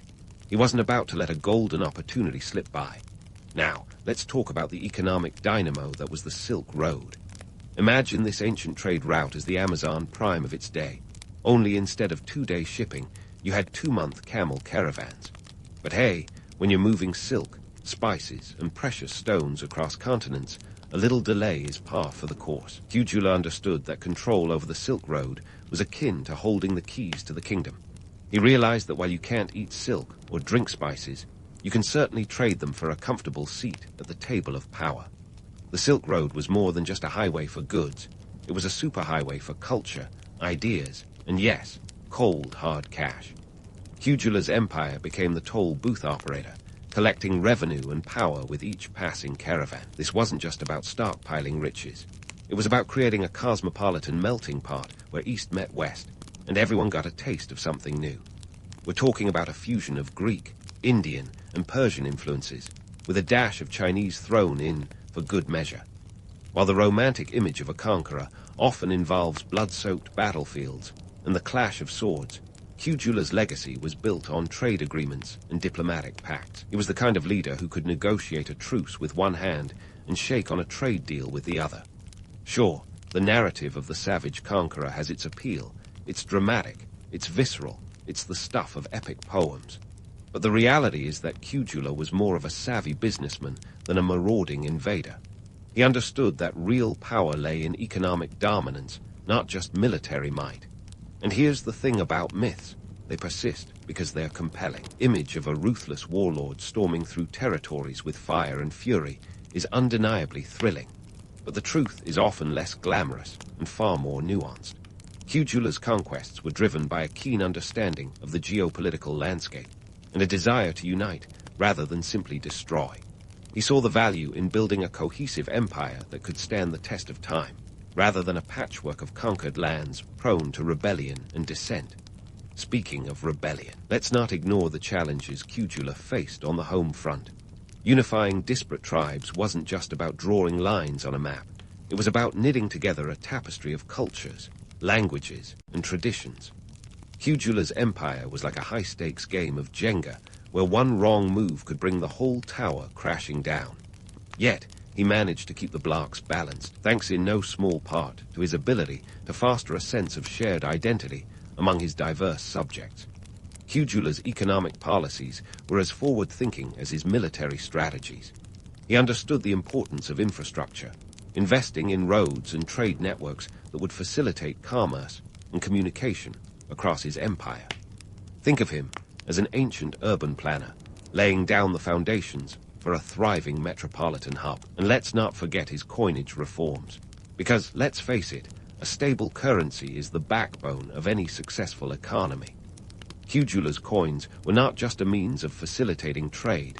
They were a symbol of his authority and the unifying force of his empire.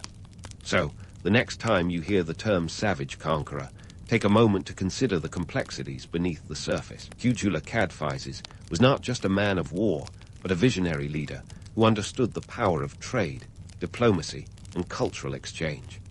His legacy is a testament to the fact that sometimes the most enduring empires are built not on the battlefield, but in the marketplace.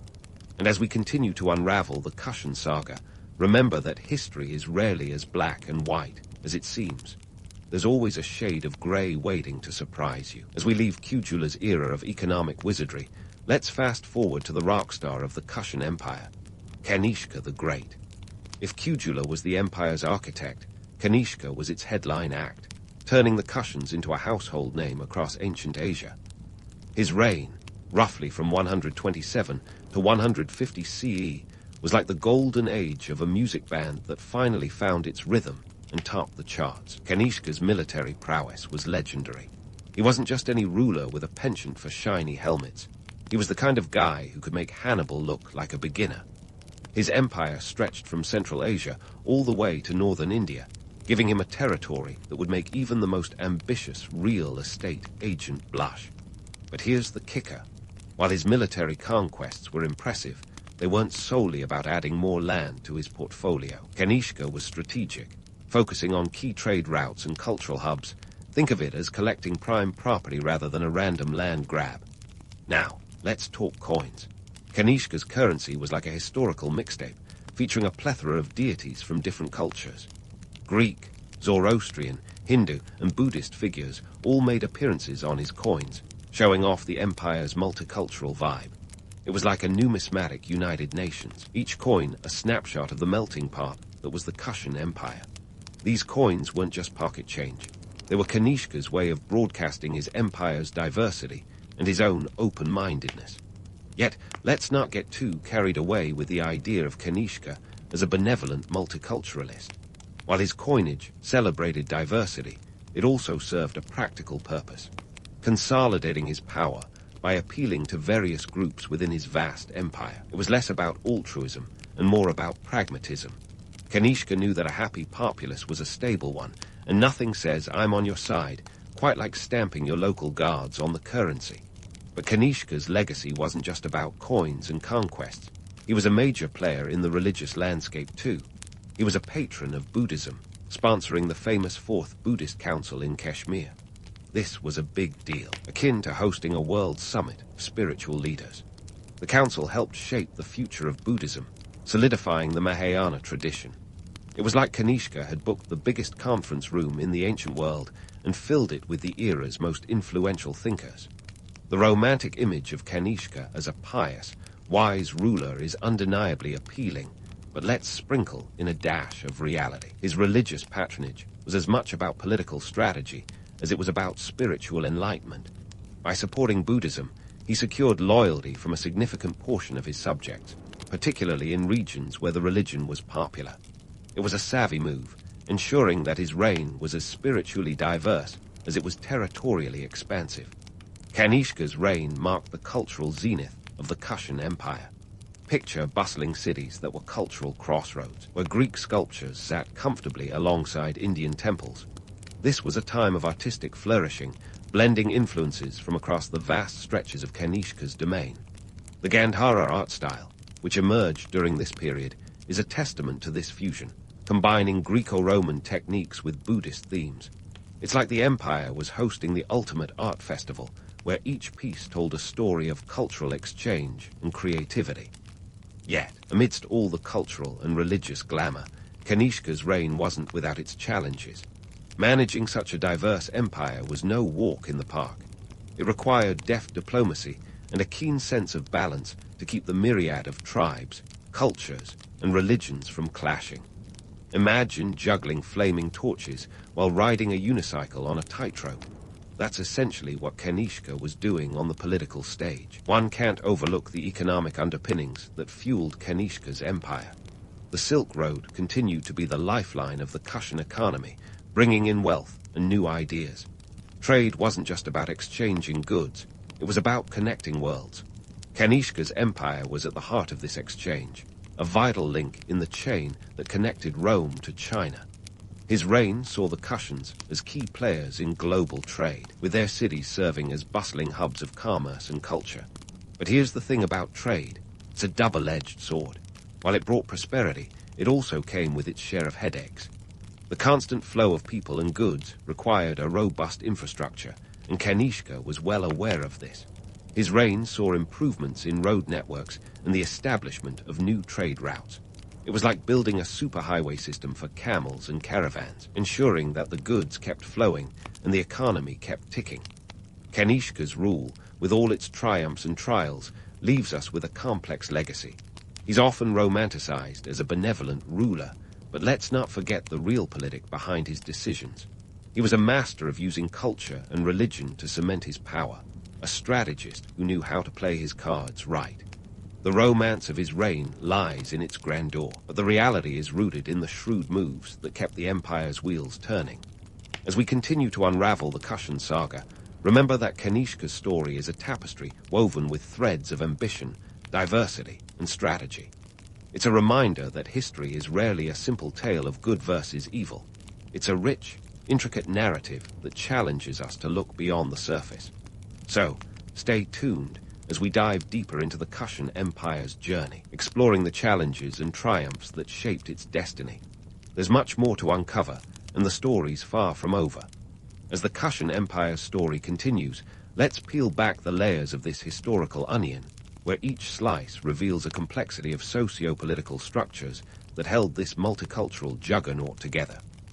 Picture the Kushan administration as a kind of ancient startup, bustling with innovative ideas and an ambitious vision, but also grappling with the chaos of managing a sprawling, culturally diverse empire. First off, let's talk governance.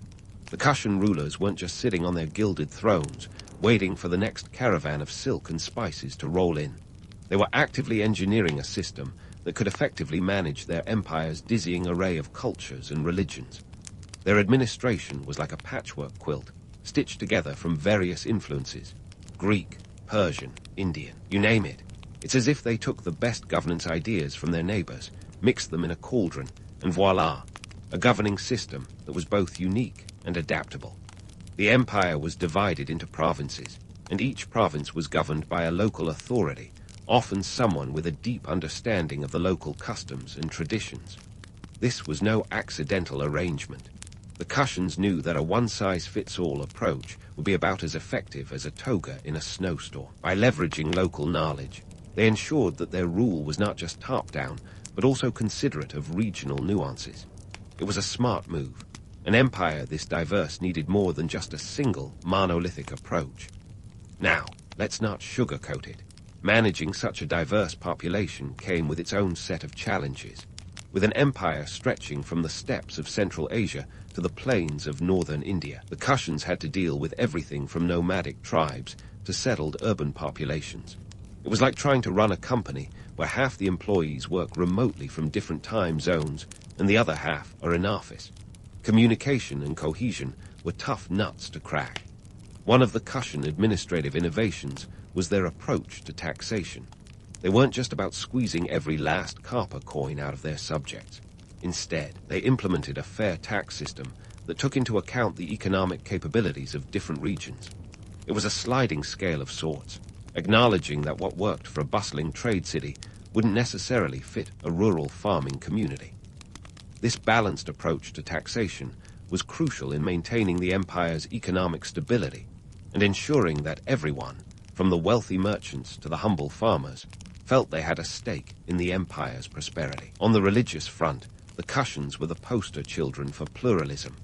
Their empire was a veritable buffet of beliefs, with Buddhism, Hinduism, Zoroastrianism, and various local religions coexisting under a single political framework. It was like hosting a spiritual potluck, where everyone brought their own dish to the table. The Kushans didn't just tolerate religious diversity, they embraced it, often patronizing different religious institutions to foster goodwill and harmony among their subjects. But let's not get too misty-eyed about this supposed utopia. The Kushan Empire wasn't some ancient Shangri-La where everyone sat around singing Kumbaya. The reality was far more pragmatic. By supporting a variety of religions, the Kushan rulers were essentially playing a game of political chess, ensuring that no single group became powerful enough to challenge their authority. It was a delicate balancing act, and the Kushans walked the tightrope with the finesse of a seasoned acrobat. Yet, despite their best efforts, tensions did arise. The empire's religious diversity was both its strength and its Achilles heel. Different groups occasionally clashed, and the Kushan rulers had to intervene with a firm but fair hand. It was a constant juggling act, trying to maintain peace and stability in a domain where cultural and religious identities were not just personal, they were political. The cultural melting pot that was the Kushan Empire also gave rise to a rich tapestry of artistic expression. The Gandhara art style, born from this cultural confluence, was a visual testament to the syncretism of Greek, Indian, and Central Asian influences. Imagine sculptures where the Buddha wore a toga and sported curly hair, a nod to the Hellenistic traditions that had seeped into the region long ago. This kind of artistic fusion wasn't just about aesthetics. It was a reflection of the empire's broader strategy of cultural integration. However, the very diversity that made the Kushan Empire so vibrant also made it incredibly complex to govern. The practical challenges of managing such a varied population were manifold. Language barriers, differing legal traditions, and competing economic interests all required careful, nuanced handling. It was like trying to conduct an orchestra where each musician played a different instrument and followed a different score. The Kushan's ability to maintain cohesion in the face of such diversity was nothing short of remarkable. But it wasn't just down to their administrative prowess. Economic prosperity played a crucial role in keeping the peace. As long as trade was thriving and wealth was flowing, the empire's subjects were content enough to overlook their differences. The Silk Road was the lifeblood of this prosperity, a reminder that while culture and politics were essential, a robust economy was the glue that held everything together. In the grand narrative of history, the Kushan Empire is often romanticized as a golden age of cultural and religious harmony. But when you scratch beneath the surface, you find a story of pragmatic governance, strategic innovation, and the relentless pursuit of stability. The Kushans weren't just dreamers, they were doers, always adapting to the ever-changing landscape of their empire. So, as we explore this fascinating chapter of history, let's remember that the Kushan Empire was not simply a utopia of ancient ideals. It was a living, breathing entity, constantly evolving to meet the challenges of its time. And while the romanticized image of a harmonious, multicultural society is appealing, the reality is that the Kushan success was built on a foundation of hard-nosed pragmatism and strategic adaptability. As we continue to unravel the story of the Kushan Empire, there's much more to uncover. We've only scratched the surface of their socio-political structures and the intricate dance of power and faith that defined their reign.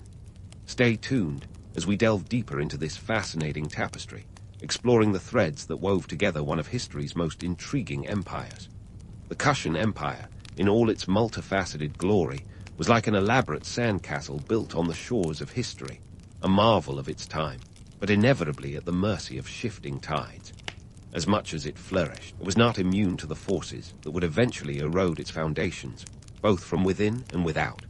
Picture this, an empire that once spanned the vastness of Central Asia to the Indian subcontinent, now facing the relentless pressure of internal discord and the looming specters of external enemies. Let's start with the internal strife. The Kushan Empire was a grand tapestry woven with diverse ethnicities, religions, and customs. But this diversity was a double-edged sword. While it was the empire's strength, allowing it to thrive as a cultural melting pot, it also presented a logistical nightmare.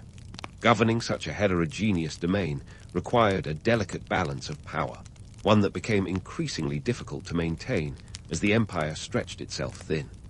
The Kushans had to juggle the interests of various local rulers, each with their own agendas, and this juggling act was not without its fumbles. As the 3rd century CE rolled around, the empire's internal cohesion began to fracture. This was no overnight collapse, but a slow unraveling. The central authority weakened, and local rulers, sensing the shifting winds, started to assert more autonomy. It's like watching a blockbuster series where the protagonist's allies slowly start questioning their leader's decisions. Except this was real life, and the stakes were the empire itself. Enter the external pressures. The Sasanian Empire, rising like a phoenix from the ashes of the Parthian Empire, was a formidable force in the region. The Sasanians were the new kids on the block, and they weren't just knocking on the door, they were trying to kick it down.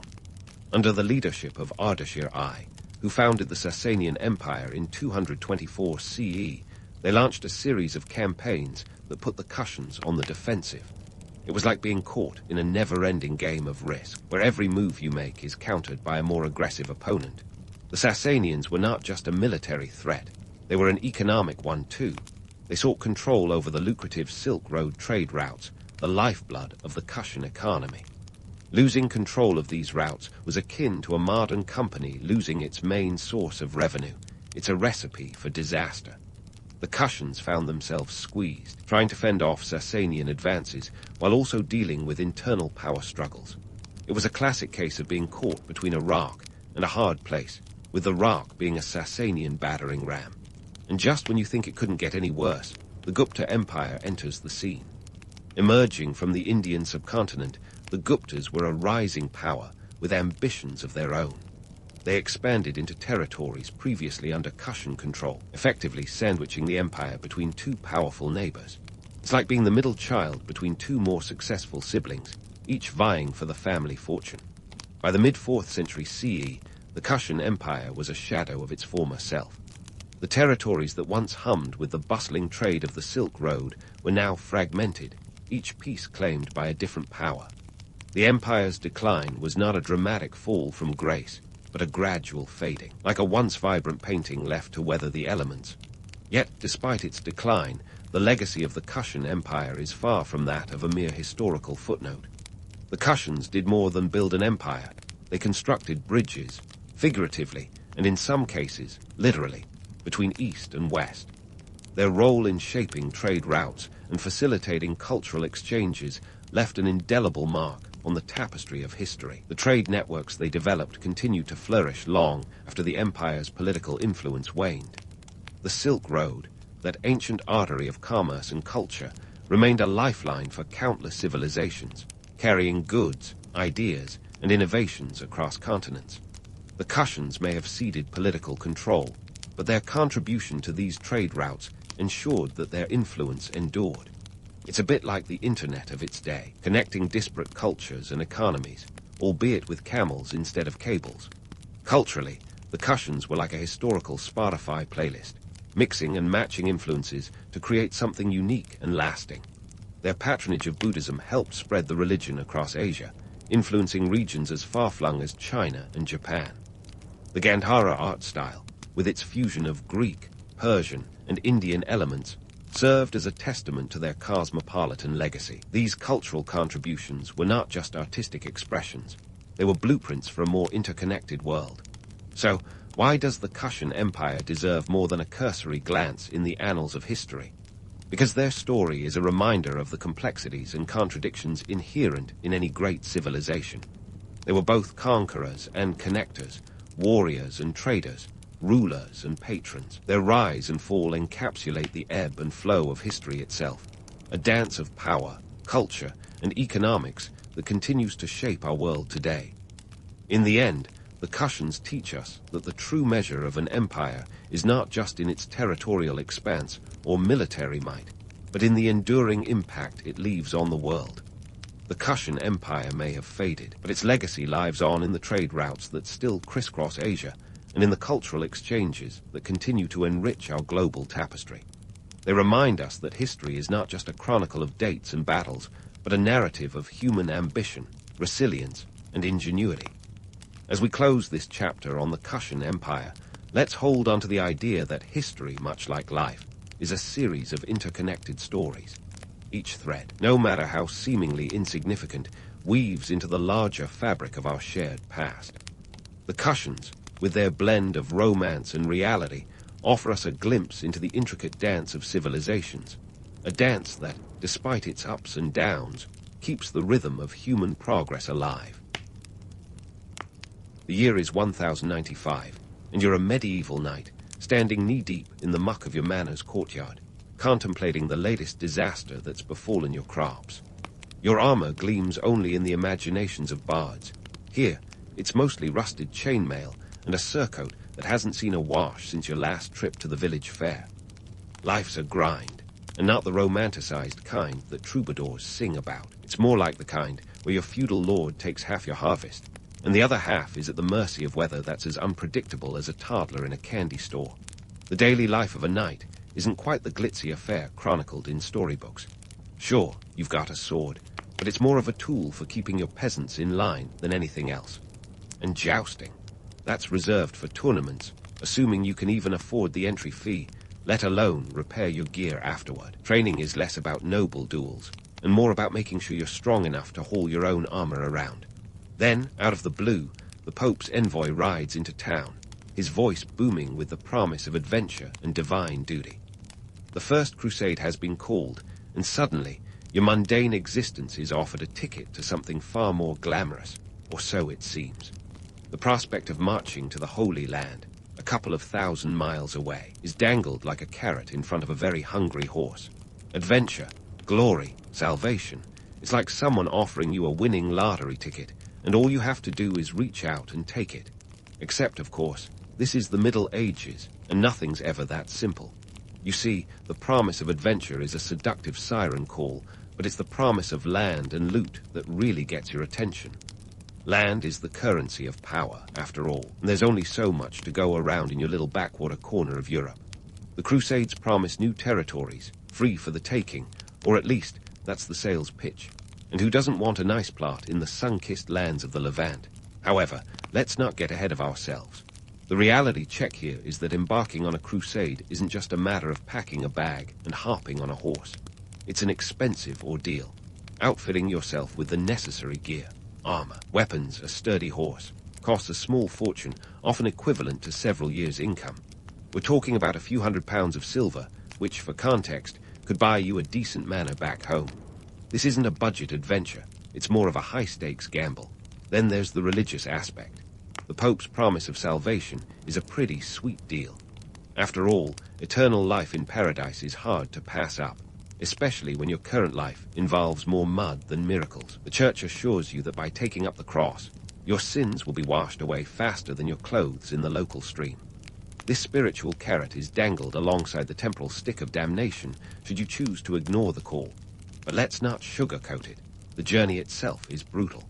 The romanticized image of knights riding gallantly into sunset is far removed from the gritty reality. You're looking at a trek of over 2,000 miles, often on foot, through hostile territories, with supplies running low and morale even lower. The heat of the summer sun is relentless, and the nights are chilled with uncertainty. And that's before you even reach the Holy Land, where seasoned warriors and unfamiliar diseases await. Yet, for all the hardships, the allure of the crusade is undeniable. It's a chance to escape the monotony, make a name for yourself, and possibly return home with riches beyond your wildest dreams. For many knights like you, it's the only opportunity to step out of the shadow of your liege lord and carve out your own destiny. The myths of valiant knights and holy quests are intoxicating, spun by troubadours who conveniently skip over the less glamorous details, like dysentery and starvation. The social and economic incentives are as clear as a manuscript in a scriptorium. For the younger sons of nobility, those without lands of their own to inherit, the Crusades offer a path to wealth and status. For others, it's a chance to secure a legacy, to be remembered in the annals of history rather than as a footnote in the local tax records. And let's face it, the idea of a holy war is a powerful motivator. It's not just a battle for land or gold, but a divinely sanctioned mission. This epic quest is underpinned by some pretty harsh realities, though. The romanticized notion of noble chivalry is frequently at odds with the financial strain and physical toll of the journey.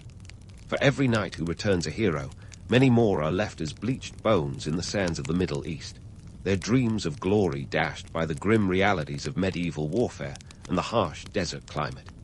In the end, the Crusades are a complex tapestry woven from threads of faith, ambition, greed, and desperation. They offer a stark contrast between the aspirational ideals of chivalry and the gritty, often brutal, reality faced by those who took up the cross. So, as you stand in your manor courtyard, contemplating this monumental decision, remember that while the lure of adventure and salvation is strong, the road to Jerusalem is paved with trials that even the bravest knight must endure. As you stand there, caught between the muddy rut of your mundane life and the siren call of the Crusades, let's pull back the curtain on what this grand adventure really entails. Getting from Europe to the Holy Land wasn't exactly a Sunday stroll with a picnic basket. It was more like a logistical nightmare that even the most seasoned event planners would balk at. Think of it as an epic medieval road trip, but instead of a trusty GPS, you've got a map that might as well have been drawn by a drunk cartographer, and instead of a playlist, you have the constant clatter of armor and the dubious tunes of your fellow travelers. First off, let's talk about costs. This isn't just a matter of grabbing a horse and setting off into the sunset. Outfitting yourself for the journey would set you back about 3,000 to 5,000 deniers, roughly equivalent to a year's income for a moderately wealthy knight. Those shiny suits of armor and trusty steeds weren't just lying around. Weapons, armor upgrades, provisions, and let's not forget the all-important bribes for safe passage through less-than-friendly territories. Every shiny coin in your purse will be put to the test. And then there's the distance. We're talking about a trek of over 2,000 miles, which is like walking from New York to Los Angeles. And then some. The landscape wasn't exactly forgiving either. You'd be trudging through the Alps, crossing rivers without so much as a bridge or an encouraging word, and trying to avoid the less-than-amicable locals who saw you as either a nuisance, a threat, or a walking purse of silver. The journey could take anywhere from 6 months to over a year, depending on how many detours or battles you stumbled into along the way. Now, if you thought that was all you had to worry about, think again. The political landscape was as treacherous as the physical one. The Crusades weren't just holy pilgrimages. They were chess games played by kings and popes with knights like you as the pawns. The Pope's call to arms was as much about consolidating power as it was about reclaiming the Holy Land. Urban Roman, too, no stranger to the art of persuasion, dangled the carrot of indulgences and eternal salvation. But underneath, there were complex political maneuvers at play. Monarchs saw this as an opportunity to offload troublesome nobles and redirect their aggression away from European soil. It's the medieval equivalent of sending your rowdy relatives on an extended vacation to keep the peace at home. Behind the scenes, alliances were forged and broken faster than you could say, Deus Vult. Letters flew between courts, filled with promises, threats, and the occasional plea for assistance. Negotiations were as common as sword fights, with territorial gains often taking precedence over spiritual ones.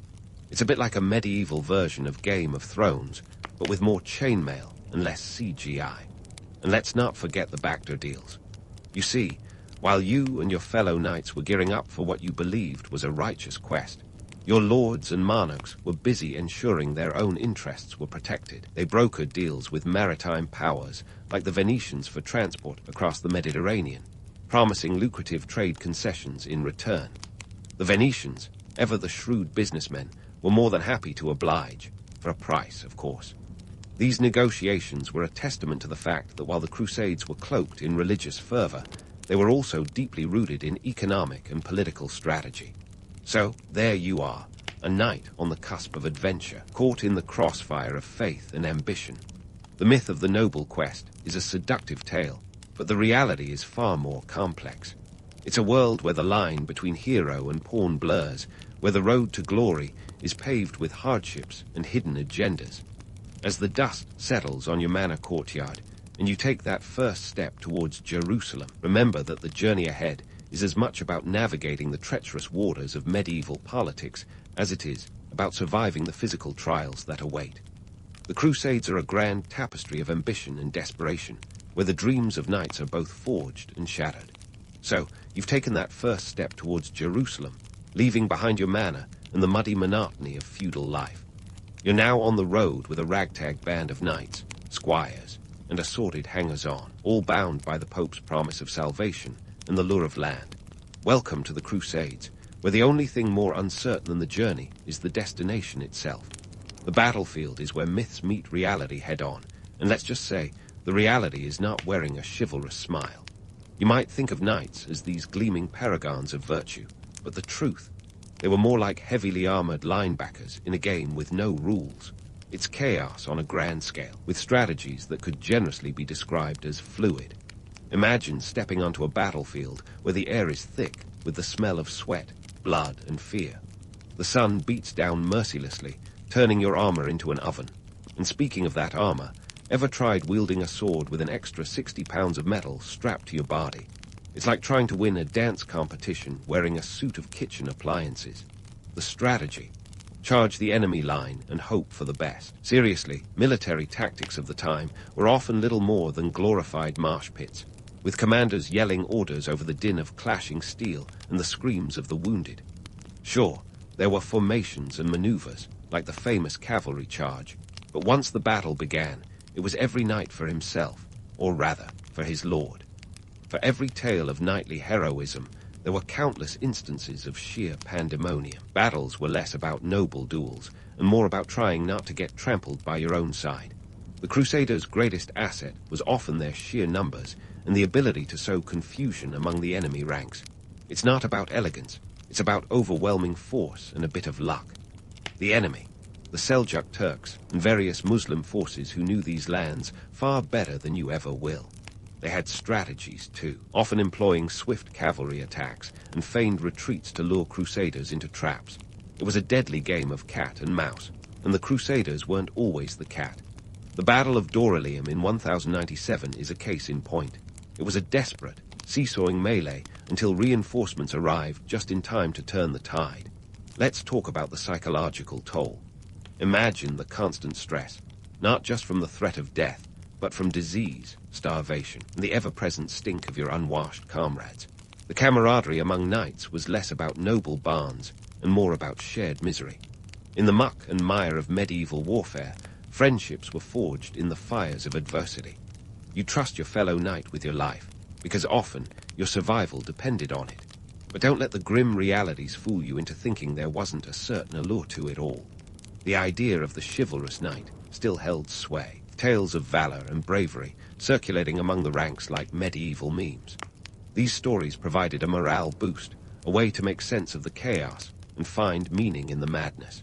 It was a world where the line between legend and reality was as thin as a sword's edge. Economically speaking, the Crusades were a sinkhole of resources. The costs didn't stop with outfitting yourself. Maintaining an army in the field was a financial drain that would make a modern accountant weep. Supplies had to be bought, often at exorbitant prices, and mercenaries hired to bolster the ranks. For many, the costs outweighed the spoils, and knights often returned home poorer than when they left, assuming they returned at all. And let's not forget the sheer brutality of it all. The concept of the noble knight tends to gloss over the bloodshed and pillaging that characterized many Crusader campaigns. The Siege of Jerusalem in 1099 was a prime example. A bloody affair where the victorious Crusaders, swept up in a frenzy of religious zeal, slaughtered inhabitants indiscriminately. It was a stark reminder that the veneer of chivalry often masked a far darker reality. The Crusades were a crucible that tested not just strength and skill, but endurance and willpower.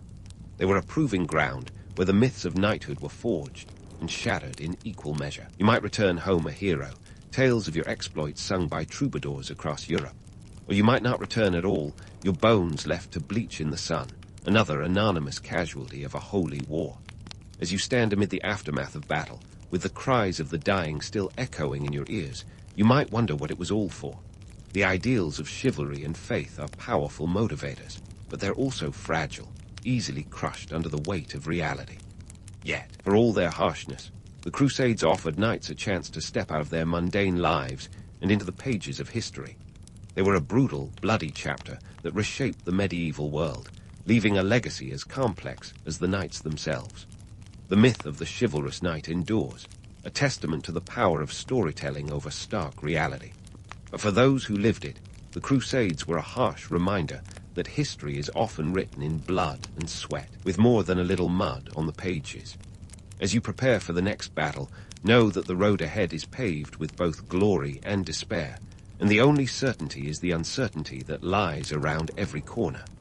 But life on the battlefield was just one part of the knightly saga. Off the battlefield, the Crusades were a whole different beast. Let's step away from the clang of swords and the chaos of combat for a moment and dive into the nitty-gritty of how knights survived the non-combat aspects of the Crusades. Spoiler alert, it wasn't all feasts and fanfare. First up, disease. Oh boy, if you thought dodging arrows was tough, try dodging dysentery. Medieval Europe wasn't exactly known for its hygiene, and the Crusader camps were no exception. Picture this. Thousands of knights and their retinues packed together in makeshift camps, living in conditions that would make a modern sanitation inspector faint. It's like a medieval music festival, but instead of rock bands, you've got rampant infections. Knights faced a rogues gallery of ailments: dysentery, scurvy, typhus, and a host of other delightful medieval maladies. The lack of clean water and proper sanitation turned camps into breeding grounds for bacteria, and it didn't help that medieval medicine was about as effective as a wet paper towel in a fire. Herbal remedies and prayers were the go-to treatments, but their efficacy was, shall we say, debatable. To combat these health hazards, knights had to get creative. Some adopted a more pragmatic approach to camp life, establishing rudimentary sanitation systems and sourcing water from cleaner streams or wells when possible. They also learned to rely on local knowledge. Middle Eastern medical practices were often far ahead of European ones, and those who were open to learning found themselves at an advantage. It was a cultural exchange born out of necessity, and for some, it was the difference between life and death. Then there's the issue of supply shortages. Keeping an army fed and clothed in a foreign land is no small feat. The logistical challenges were immense. Imagine trying to feed thousands of hungry knights and their horses on a journey that could last years. Provisions had to be transported over long distances, often through hostile territory, making supply lines vulnerable to attack and disruption. Knights quickly learned the art of foraging and bartering. They'd trade with local populations, exchanging European goods like wool and metalwork for food and other necessities. It was a medieval version of bartering at a flea market, but with more chainmail and fewer haggling grandmas. Of course, when bartering failed, less savory methods came into play. Raiding and pillaging were not uncommon, and the line between necessity and opportunism often blurred. This constant struggle for resources forced knights to adapt their tactics and strategies. They became skilled negotiators, striking deals with local leaders to secure safe passage and supplies. The Crusades, for all their violence, were also a melting pot of cultures and ideas. Knights encountered the sophisticated societies of the Islamic world, and while the primary goal was conquest, the cultural exchanges that occurred were undeniable. They picked up new techniques in everything from agriculture to architecture, even if they wouldn't admit it over a flagon of ale back home. Speaking of cultural encounters, let's talk about the diverse tapestry of peoples and cultures knights encountered on their crusading quests. The Holy Land was a crossroads of civilizations, and knights found themselves rubbing shoulders with not only Muslim adversaries, but also Eastern Christians, Jews, and a mosaic of other ethnic groups. It was a veritable medieval United Nations, minus the peacekeeping. These interactions were not always hostile. In fact, knights often found themselves forming alliances with local factions, sharing meals, and even ideas.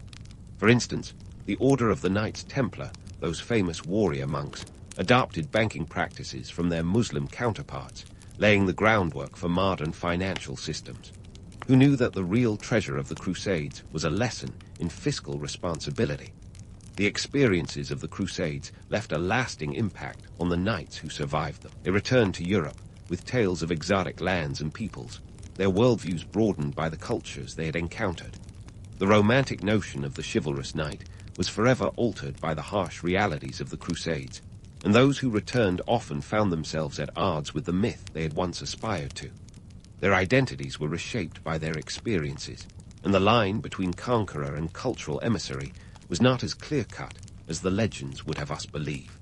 So, as you sit around the campfire, sharing stories with your fellow crusaders, remember that the road to Jerusalem is as much about survival and adaptation as it is about battle and glory. The Crusades were a crucible, a testing ground where knights were forged by fire, not just the fire of battle, but the fire of experience and cultural exchange.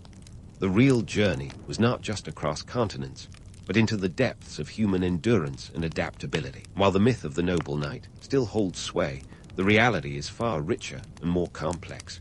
The Crusades were a grand tapestry of ambition, faith, and survival, where the dreams of knights were both realized and redefined. As you prepare for the challenges ahead, remember that the road is long and the trials many, but the journey is as much about the stories you'll tell as the battles you'll fight. As you prepare for the challenges ahead, remember that the road is long and the trials many, but the journey is as much about the stories you'll tell as the battles you'll fight. And when that journey finally leads you back home, you'll find that the world you've returned to isn't quite the same as the one you left behind. The Crusades have a way of doing that, changing not just the land you trod upon, but the very soil of your homeland, reshaping societies with the same relentless force as a knight's charge. Let's talk about the homecoming of a knight fresh from the Crusades. You'd think there'd be a hero's welcome, right? Trumpets blaring, banners waving, adoring crowds. Well, not quite. Sure, there might be a feast or two in your honor, but don't let the roast boar fool you. Behind the smiles and toasts, there's a new reality to face. For starters, the economic landscape has shifted. All those years of fighting have drained coffers and left fields untended. The once bustling manor you called home is likely a tad more shabby than you remember. An economy that's a bit like your old armor, dented and in need of repair. The Crusades were a colossal drain on resources. Knights returned to find their lands in disarray, their coffers empty, and their peasants either overtaxed or underfed. It's like coming home from a long vacation to find that your house has been rented out to a medieval frat party. And while you were off looking for glory and salvation, your feudal lord was probably busy consolidating power, maybe even eyeing your lands with the same greed you had for eastern territories. Now, let's talk about power dynamics. The Crusades inadvertently shifted the balance of power back home. With so many nobles off fighting, their absence left a vacuum that was quickly filled by the more opportunistic, or shall we say, strategically minded, individuals. The rise of centralized monarchies owes a debt to the Crusades, as kings took advantage of the situation to assert greater control over the fragmented patchwork of fiefdoms. It's a bit like medieval power yoga, with rulers stretching their influence in all directions. And let's not forget the church. The Crusades were as much a papal power play as a spiritual quest. By calling knights to the Holy Land, the Pope extended his influence, uniting Christendom against a common foe. But once the dust settled, the Church found its moral authority both bolstered and questioned. The indulgences promised for crusading, the spiritual equivalent of a get-out-of-jail-free card, did wonders for recruitment, but also sparked debates on faith versus pragmatism. This tension would simmer for centuries, eventually boiling over in events like the Protestant Reformation. Turns out, divine promises are a bit like swords, double-edged. Returning knights also brought back more than just tales of battle. They returned with new ideas, subtly shifting cultural landscapes. Contact with the sophisticated societies of the Middle East left its mark. Everything from medicine to mathematics saw a renaissance of sorts, sparked by the exchange of knowledge. Remember those banking practices the Templars picked up? They laid the groundwork for modern financial systems, transforming Europe's economic landscape. Suddenly, it wasn't just about land but capital, an idea that would fuel future economic revolutions. But what about the myths? Oh, they lingered like a medieval hangover. The romantic image of the knight-errant, noble and pure, endured in the songs of troubadours and the pages of illuminated manuscripts. It's a testament to how much people crave stories over stark truths. The reality. Many knights returned with more scars than stories, their dreams of wealth and glory largely unfulfilled. The Crusades were a lottery with slim odds, where the grand prize often turned out to be a lifetime supply of PTSD and a dubious reputation. Relations between Europe and the Middle East were forever altered. The Crusades left a legacy of suspicion and hostility, but also a grudging respect. The military encounters were brutal, but the cultural exchanges were profound. Arabic texts on science and philosophy found their way into European universities, sparking intellectual ferment. The Crusades opened eyes to the wider world, even as swords closed them on the battlefield. And let's not overlook the enduring myth of the Holy Land as a realm of divine promise. The Crusades cemented the idea of Jerusalem as the ultimate prize, a notion that would echo through the centuries, shaping conflicts and politics long after the knights had hung up their spurs. The irony: the land that was supposed to be a realm of salvation became a crucible of perpetual conflict, a reminder that ideals often clash headlong with reality.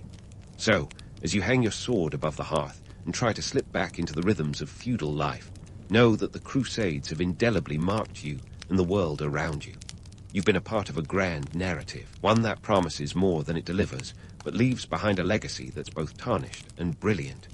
You're a knight of the Crusades, a living contradiction, trapped between myth and history, with tales to tell that will outlive you, but never quite capture the truth. In the end, the stories will endure, polished by time into legends that bear little resemblance to the mud and blood of reality. But you'll always know what lies beneath that veneer, the hard lessons learned on distant shores, the friendships forged in adversity, and the realization that the world is far more complex than any legend. The Crusades have been a crucible of courage and folly, faith and ambition, leaving a legacy that's as tangled as a knight's chainmail after a long day's battle. So, next time you hear the minstrel's tune or the bard's tale of knightly valor, give a wry smile. You know better. You've lived the myth and the reality, and while the tales make for great entertainment, it's the truth beneath them that's the real treasure. As you drift to sleep, perhaps by the glow of a crackling fire, remember that history is as much about the stories we tell as the ones we choose to forget. The Crusades were a chapter of epic proportions, and you, dear knight, were both a player and a witness to it all. So you're wandering through the misty woods of Iron Age Britain, surrounded by towering oaks and the faint whispers of the wind. It's a time before Wi-Fi, before Google, and definitely before TikTok trends. You're smack dab in the world of the Druids, those mysterious figures who've been painted as everything from mystical wizards to political heavyweights. But let's cut through the fog and get to the real story. First, forget the pointy hats and magic wands. The Druids weren't Hogwarts dropouts. They were, however, a big deal in the socio-political scene of Iron Age Britain and Gaul, around 600 BCE to 100 CE. We're talking about a time when Rome was just getting its toga game together, and Hadrian's Wall was still a gleam in some Roman architect's eye. The Druids were the intellectual elite, the cream of the Celtic crop, and they held sway over a patchwork quilt of tribes across Britain and parts of what's now France. Now, let's talk about where these folks came from. The Druids didn't just pop into existence like some ancient pop-up shop. They emerged from the Celtic tribes that migrated from Central Europe. Picture a slow-moving wave of people bringing with them their language, culture, and most importantly, their elite class of scholars, the Druids. But hold your horses. This wasn't a migration like a group of penguins waddling to new territory. It was a gradual blend of peoples over centuries, leaving behind a cultural tapestry as varied as the British weather. In the social hierarchy, Druids were like the Swiss army knives of the Celtic world. They were priests, judges, teachers, and political advisors. If you had a problem, you went to a Druid. They were the original multitaskers before it was cool. Their influence was so strong that Julius Caesar himself, yes, that's Caesar, wrote about them in his commentaries on the Gallic Wars. He noted how Druids were exempt from military service and taxes, a perk that probably made them the envy of every Celtic teenager dreaming of a life beyond the battlefield. But let's not get carried away romanticizing them as the benevolent Gandalf types. They were complex, and their rituals often included human sacrifices. Yeah, not exactly the stuff of fairy tales. According to Roman sources, some Druids believed that the gods demanded human lives in exchange for victory in battle or good harvests. It's a grim reality that sits uncomfortably next to the image of wise old men dispensing sage advice. Despite their bloody rituals, Druids were key players in the Celtic societies. They held gatherings in sacred groves, often oak forests, where they would discuss important matters. These weren't your average group chats. They were more like high-stakes summits. Decisions made here could influence everything from political alliances to the timing of seasonal festivals. And speaking of festivals, the Druids were all about marking the passage of time with celebrations.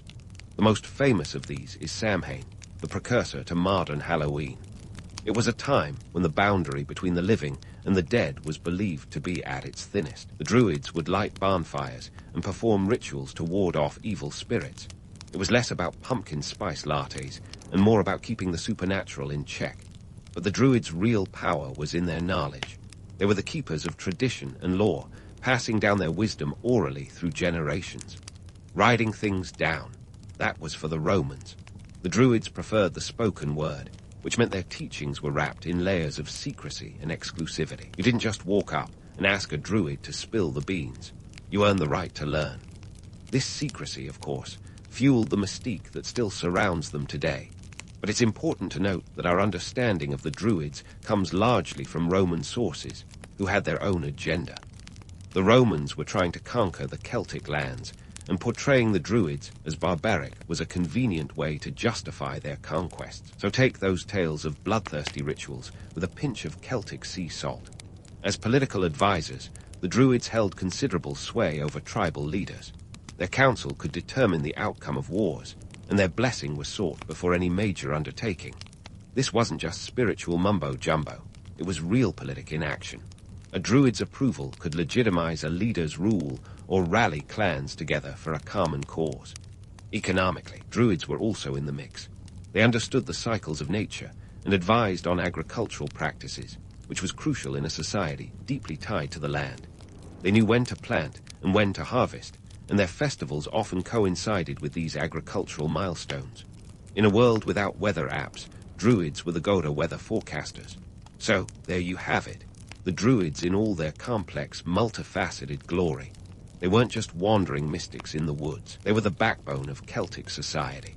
From religious rites to political maneuvering, they wore many hats, none of them pointy. And even though their rituals might make you squirm, their impact on the ancient world is undeniable.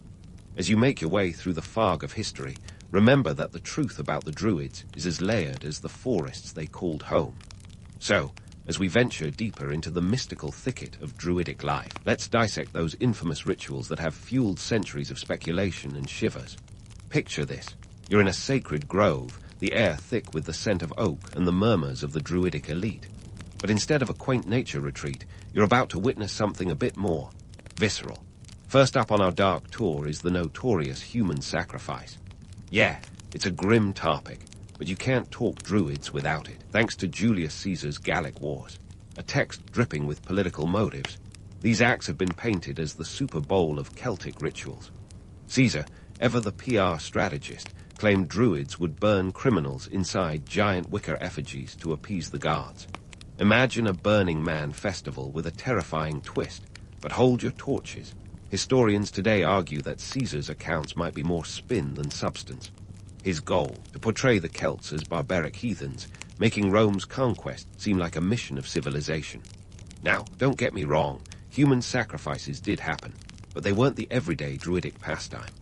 Archaeological evidence, like the preserved bog bodies found across northern Europe, suggests these sacrifices were more nuanced than Caesar's dramatic tales. These bodies, sometimes adorned in finery, hint that the sacrificed might have been willing participants, possibly seen as honorable offerings. Imagine a grim lottery where the prize was eternal VIP status in the afterlife. It's a stark reminder that in a world where survival was a daily battle, the stakes of pleasing the gods were sky high. But let's not get too caught up in the gore. Druids were also masters of agricultural ceremonies, which were far less bloody and far more essential to daily life. Picture a Druid-led gathering celebrating in bulk, marking the start of spring. It's February 1st, and you're freezing your Celtic toes off, but there's hope in the air, time to coax nature into waking up. Druids would lead rituals to ensure a bountiful harvest, a kind of ancient pep talk for crops. These were less about sacrifice and more about symbiosis with the earth, showing that Druids understood the economic realities of their time. No crops, no food, no society. Simple math that even a Druid could get behind. And speaking of economics, let's dive into the practical side of Druidic life. While they were orchestrating grand ceremonies, they were also the economic advisors, the Warren Buffetts of the Celtic world. Druids knew that timing was everything. Plant too soon, and you risk frost. Too late, and the harvest might fail. It was a delicate dance with nature, one that required wisdom and experience passed down through generations. In this context, the Druids' role as keepers of time and tradition becomes even more critical. Their festivals weren't just social gatherings, they were economic indicators. Beltane, for instance, celebrated on May 1st, wasn't just a chance to dance around a bonfire. It was a public service announcement that it was safe to move cattle to summer pastures. In a society where livestock equaled wealth, these cues were as vital as stock market reports are today. But here comes a twist. Our understanding of Druids is largely shaped by their adversaries. Roman sources, like Pliny the Elder, would have you believe Druids spent their days plucking mistletoe with golden sickles. an image as romantic as it is dubious. Sure, mistletoe was revered, but it was more about its medicinal properties than some mystical bling. The Druids were essentially the pharmacists of their day, doling out herbal remedies long before Big Pharma was a thing. These narratives, both myth and reality, reveal a culture deeply in tune with its environment, yet feared and misunderstood by outsiders. The Druids were not just spiritual guides, they were the original life coaches, offering wisdom on everything from crop cycles to cosmic questions. They wielded knowledge like a double-edged sword, capable of guiding a society through both light and shadow. In this tangled web of fact and fiction, one thing is clear. The Druids weren't just Druids. They were the linchpins of their world, holding together the threads of society through a blend of ritual, religion, and reason. And while their methods might raise modern eyebrows, understanding these practices offers a glimpse into the ancient mind, a mind as complex and compelling as the world it inhabited. So, as we leave behind the smoke of sacrifice and the scent of sacred groves, let's keep our eyes peeled for the next chapter in this druidic saga. There's more to unearth, more to question, and definitely more to debunk. The past, after all, is as much about what we choose to remember as what actually happened. And in the case of the Druids, it seems the truth is as layered and elusive as the mist that once surrounded their sacred forests. As we leave behind the smoke of sacrifice and the scent of sacred groves, let's shift our gaze skyward, because the Druids were not only rooted in the earth, but also had their heads firmly in the stars. Yes, these folks were the OG astronomers, using the celestial dance of the sun and moon to guide their calendars and rituals. But before you start picturing them as robe-wearing, star-gazing mystics, let's strip away the fantasy and get down to the reality of the Druidic timeline. First off, the Druids didn't just invent their calendar out of thin air. They were part of a long tradition of ancient societies who looked to the heavens for answers. While today we might rely on our iPhones to remind us when to plant our tomatoes, the Druids had to use a more, shall we say, analog approach. They observed the solstices and equinoxes, events that were as regular as clockwork and just as reliable. And these were not just stargazing sessions to impress the neighbors. They were essential for survival. Let's talk specifics. The Druidic calendar was divided into two halves, the dark half and the light half, mirroring the cycle of the sun. The year kicked off with Samhain on October 31st, ringing in the dark months. This wasn't just the Celtic version of hitting the snooze button. It was about acknowledging that resources would be scarce and energy was best conserved. Fast forward to Beltane on May 1st, and you're welcoming the light half. Time to go full speed ahead with farming, and not freezing to death. Now, if you think the Druids were just winging it, think again. They used the moon to fine-tune their calendar, much like a cosmic Google Calendar alert. The lunar month was key to scheduling festivals and agricultural activities. In fact, the word month itself comes from moon. So, while today's culture obsesses over lunar cycles for wellness and Instagram photos, the Druids were the original moon influencers, using it to ensure that life was synced with nature's rhythms. But let's not romanticize their celestial know-how as purely mystical. The Druids were practical folks. They understood that precise timing could mean the difference between a bountiful harvest and a winter of discontent. Take the festival of Lughnasadh, celebrated on August 1st. Named after the god Lugh, this festival marked the start of the grain harvest. Here, the Druids weren't just throwing a party for the sake of it. They were setting the stage for a crucial economic activity, ensuring everyone was on the same page, or rather, the same sheaf of wheat. This is where the Druids' astronomical skills shine. They use structures like Stonehenge, yes, that famous pile of rocks, as massive stone calendars. Contrary to the popular image of Druids chanting in circles, these sites were more like prehistoric observatories. Stonehenge, for instance, aligns with the solstices, acting as a giant sundial. While we're not entirely sure if Druids built Stonehenge, they certainly made use of such structures to keep their cosmic appointments. So, when we say the Druids had an eye on the skies, it wasn't just for spiritual kicks. It was about aligning their society with the environment in a way that maximized their chances of survival. In a world without supermarkets, knowing the right time to plant your crops was as crucial as knowing when to launch a new product in today's market economy. Economics, after all, isn't just about money. It's about resources, and no one understood this better than the Druids.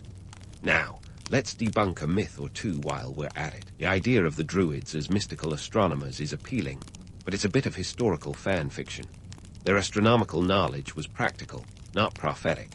Sure, they might have worn robes and held ceremonies under the full moon, but their purpose was less about casting spells and more about keeping society's wheels turning smoothly.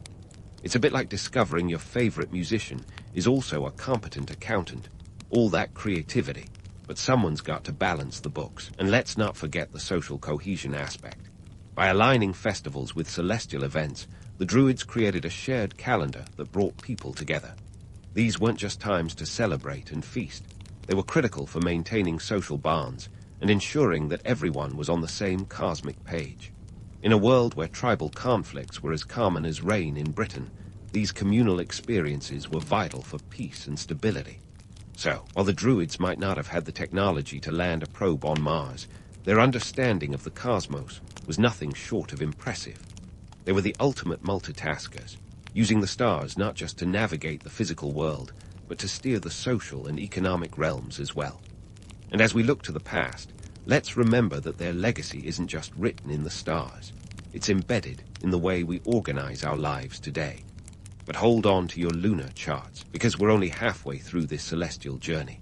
There's more to uncover about how the Druids' deep-rooted connection to the natural world shaped their society and ours. So keep your eyes on the skies and your feet on the ground as we continue to unravel the tangled web of Druidic wisdom and wonder.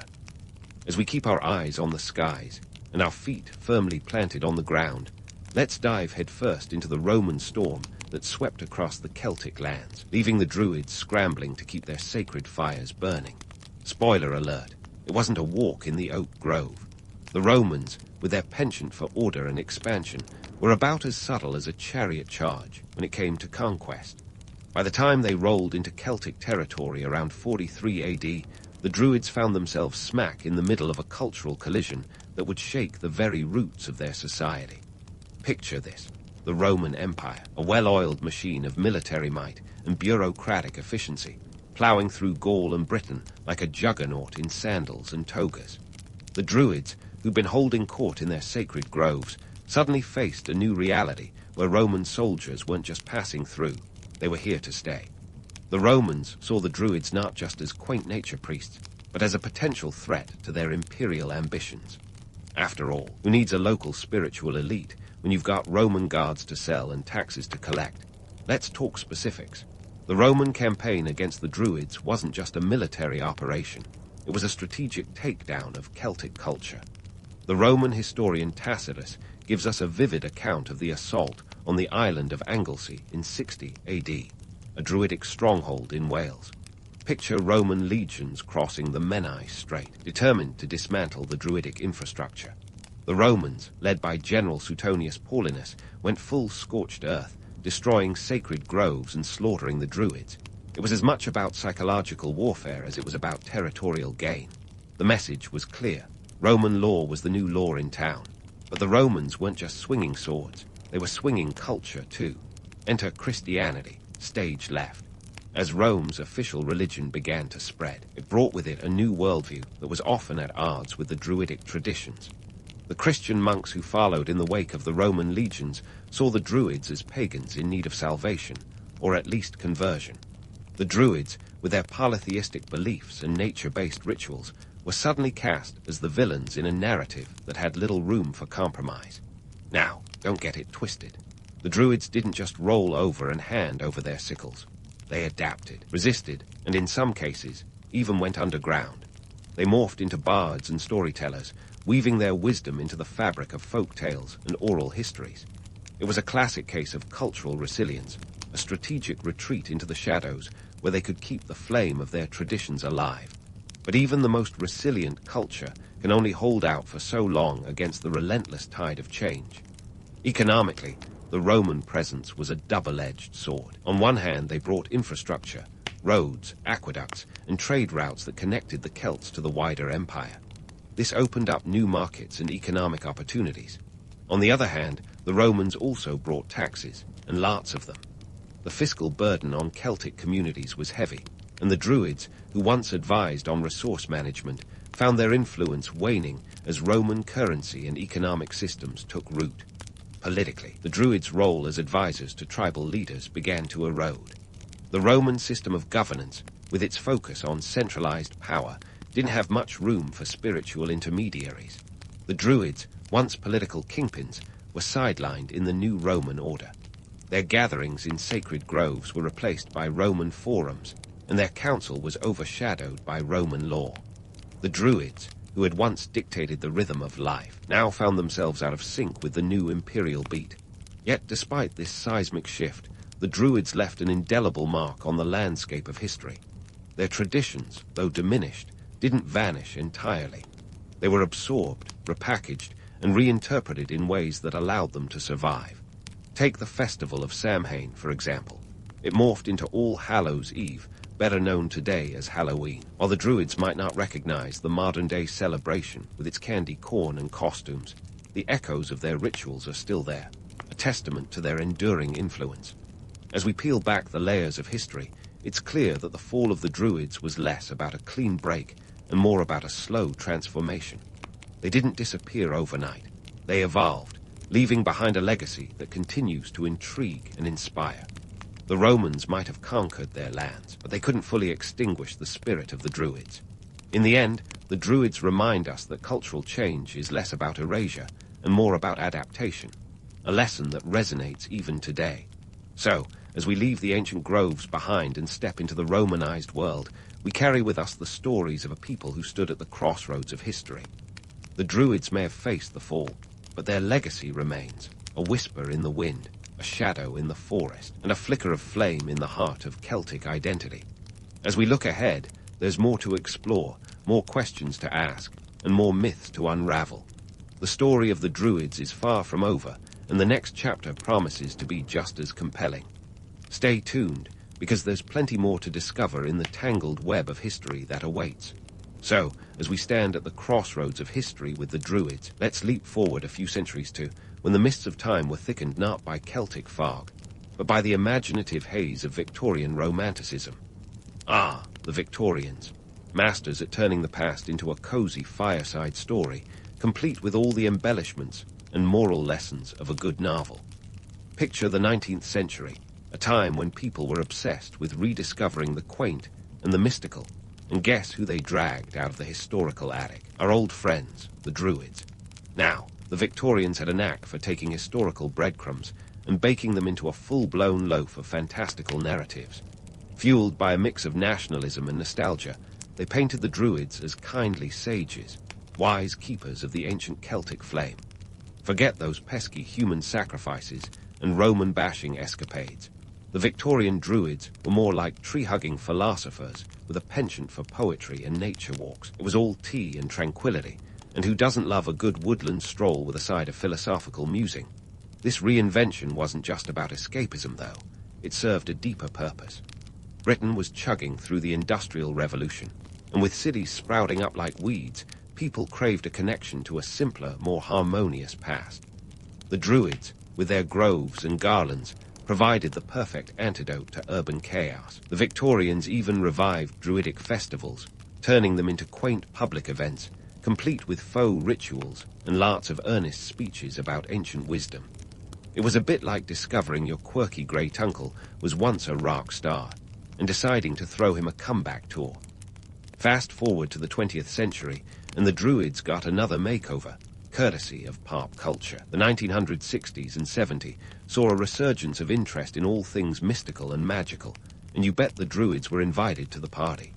This time, they were cast as counterculture icons, the original rebels without a cause, or at least without a smartphone. Films and books latched onto the Druidic mystique, spinning tales that were part history, part fantasy, and all intrigue. Think Stonehenge gatherings, solstice celebrations, and a generous sprinkling of New Age philosophy, making the Druids the bohemian darlings of the era. But here's the twist. While pop culture was busy crafting Druidic legends, real-world neo-Druid movements were quietly gaining ground. These modern Druids, emerging in the late 20th century, sought to reclaim and reinterpret the ancient traditions, albeit with a contemporary twist. They weren't just about reenacting old ceremonies. They were forging a new cultural identity. Instead of human sacrifices, thankfully left in the Iron Age, the focus was on environmentalism, community, and spirituality. It was a blend of ancient reverence with modern relevance, a nod to the past while keeping an eye on the future. Yet, as with any revival, the line between homage and distortion is as fine as a Celtic nod. Modern Druid movements often cherry-pick elements from historical accounts, sometimes resulting in a patchwork of practices that would leave an ancient Druid scratching their head or possibly nodding in amused approval. The romantic image of Druids as nature-loving sages persists, even as new layers of meaning are added to their legacy. It's a reminder that history is less a static tale and more a living tapestry, constantly being rewoven to suit the needs of the present. So, what does all this mean for our understanding of the Druids? Well, it's a testament to the power of myth-making and the human desire to connect with something greater than ourselves. The Druids, in all their complex glory, offer a mirror to our own times, reflecting our fears, hopes, and the eternal quest for meaning. Whether seen through the lens of Victorian idealism, pop culture fantasy, or modern spirituality, the Druids remind us that history is never just about the past. It's a conversation with the present, an ever-evolving narrative shaped by those who tell it. And as we close the book on this chapter of Druidic lore, let's leave with this thought. The real magic of the Druids might not be in their rituals or their wisdom, but in their enduring ability to capture our imagination. In a world that's always changing, perhaps the greatest spell they cast is the one that keeps us coming back, searching for truth amid the legends. So, as you drift off to sleep, ponder this. History is a story we tell ourselves, and the Druids, with their echoes of ancient wisdom and whispers of the woods, will always have a place in that tale. Sleep well, fellow traveler through time, for the journey is never truly over.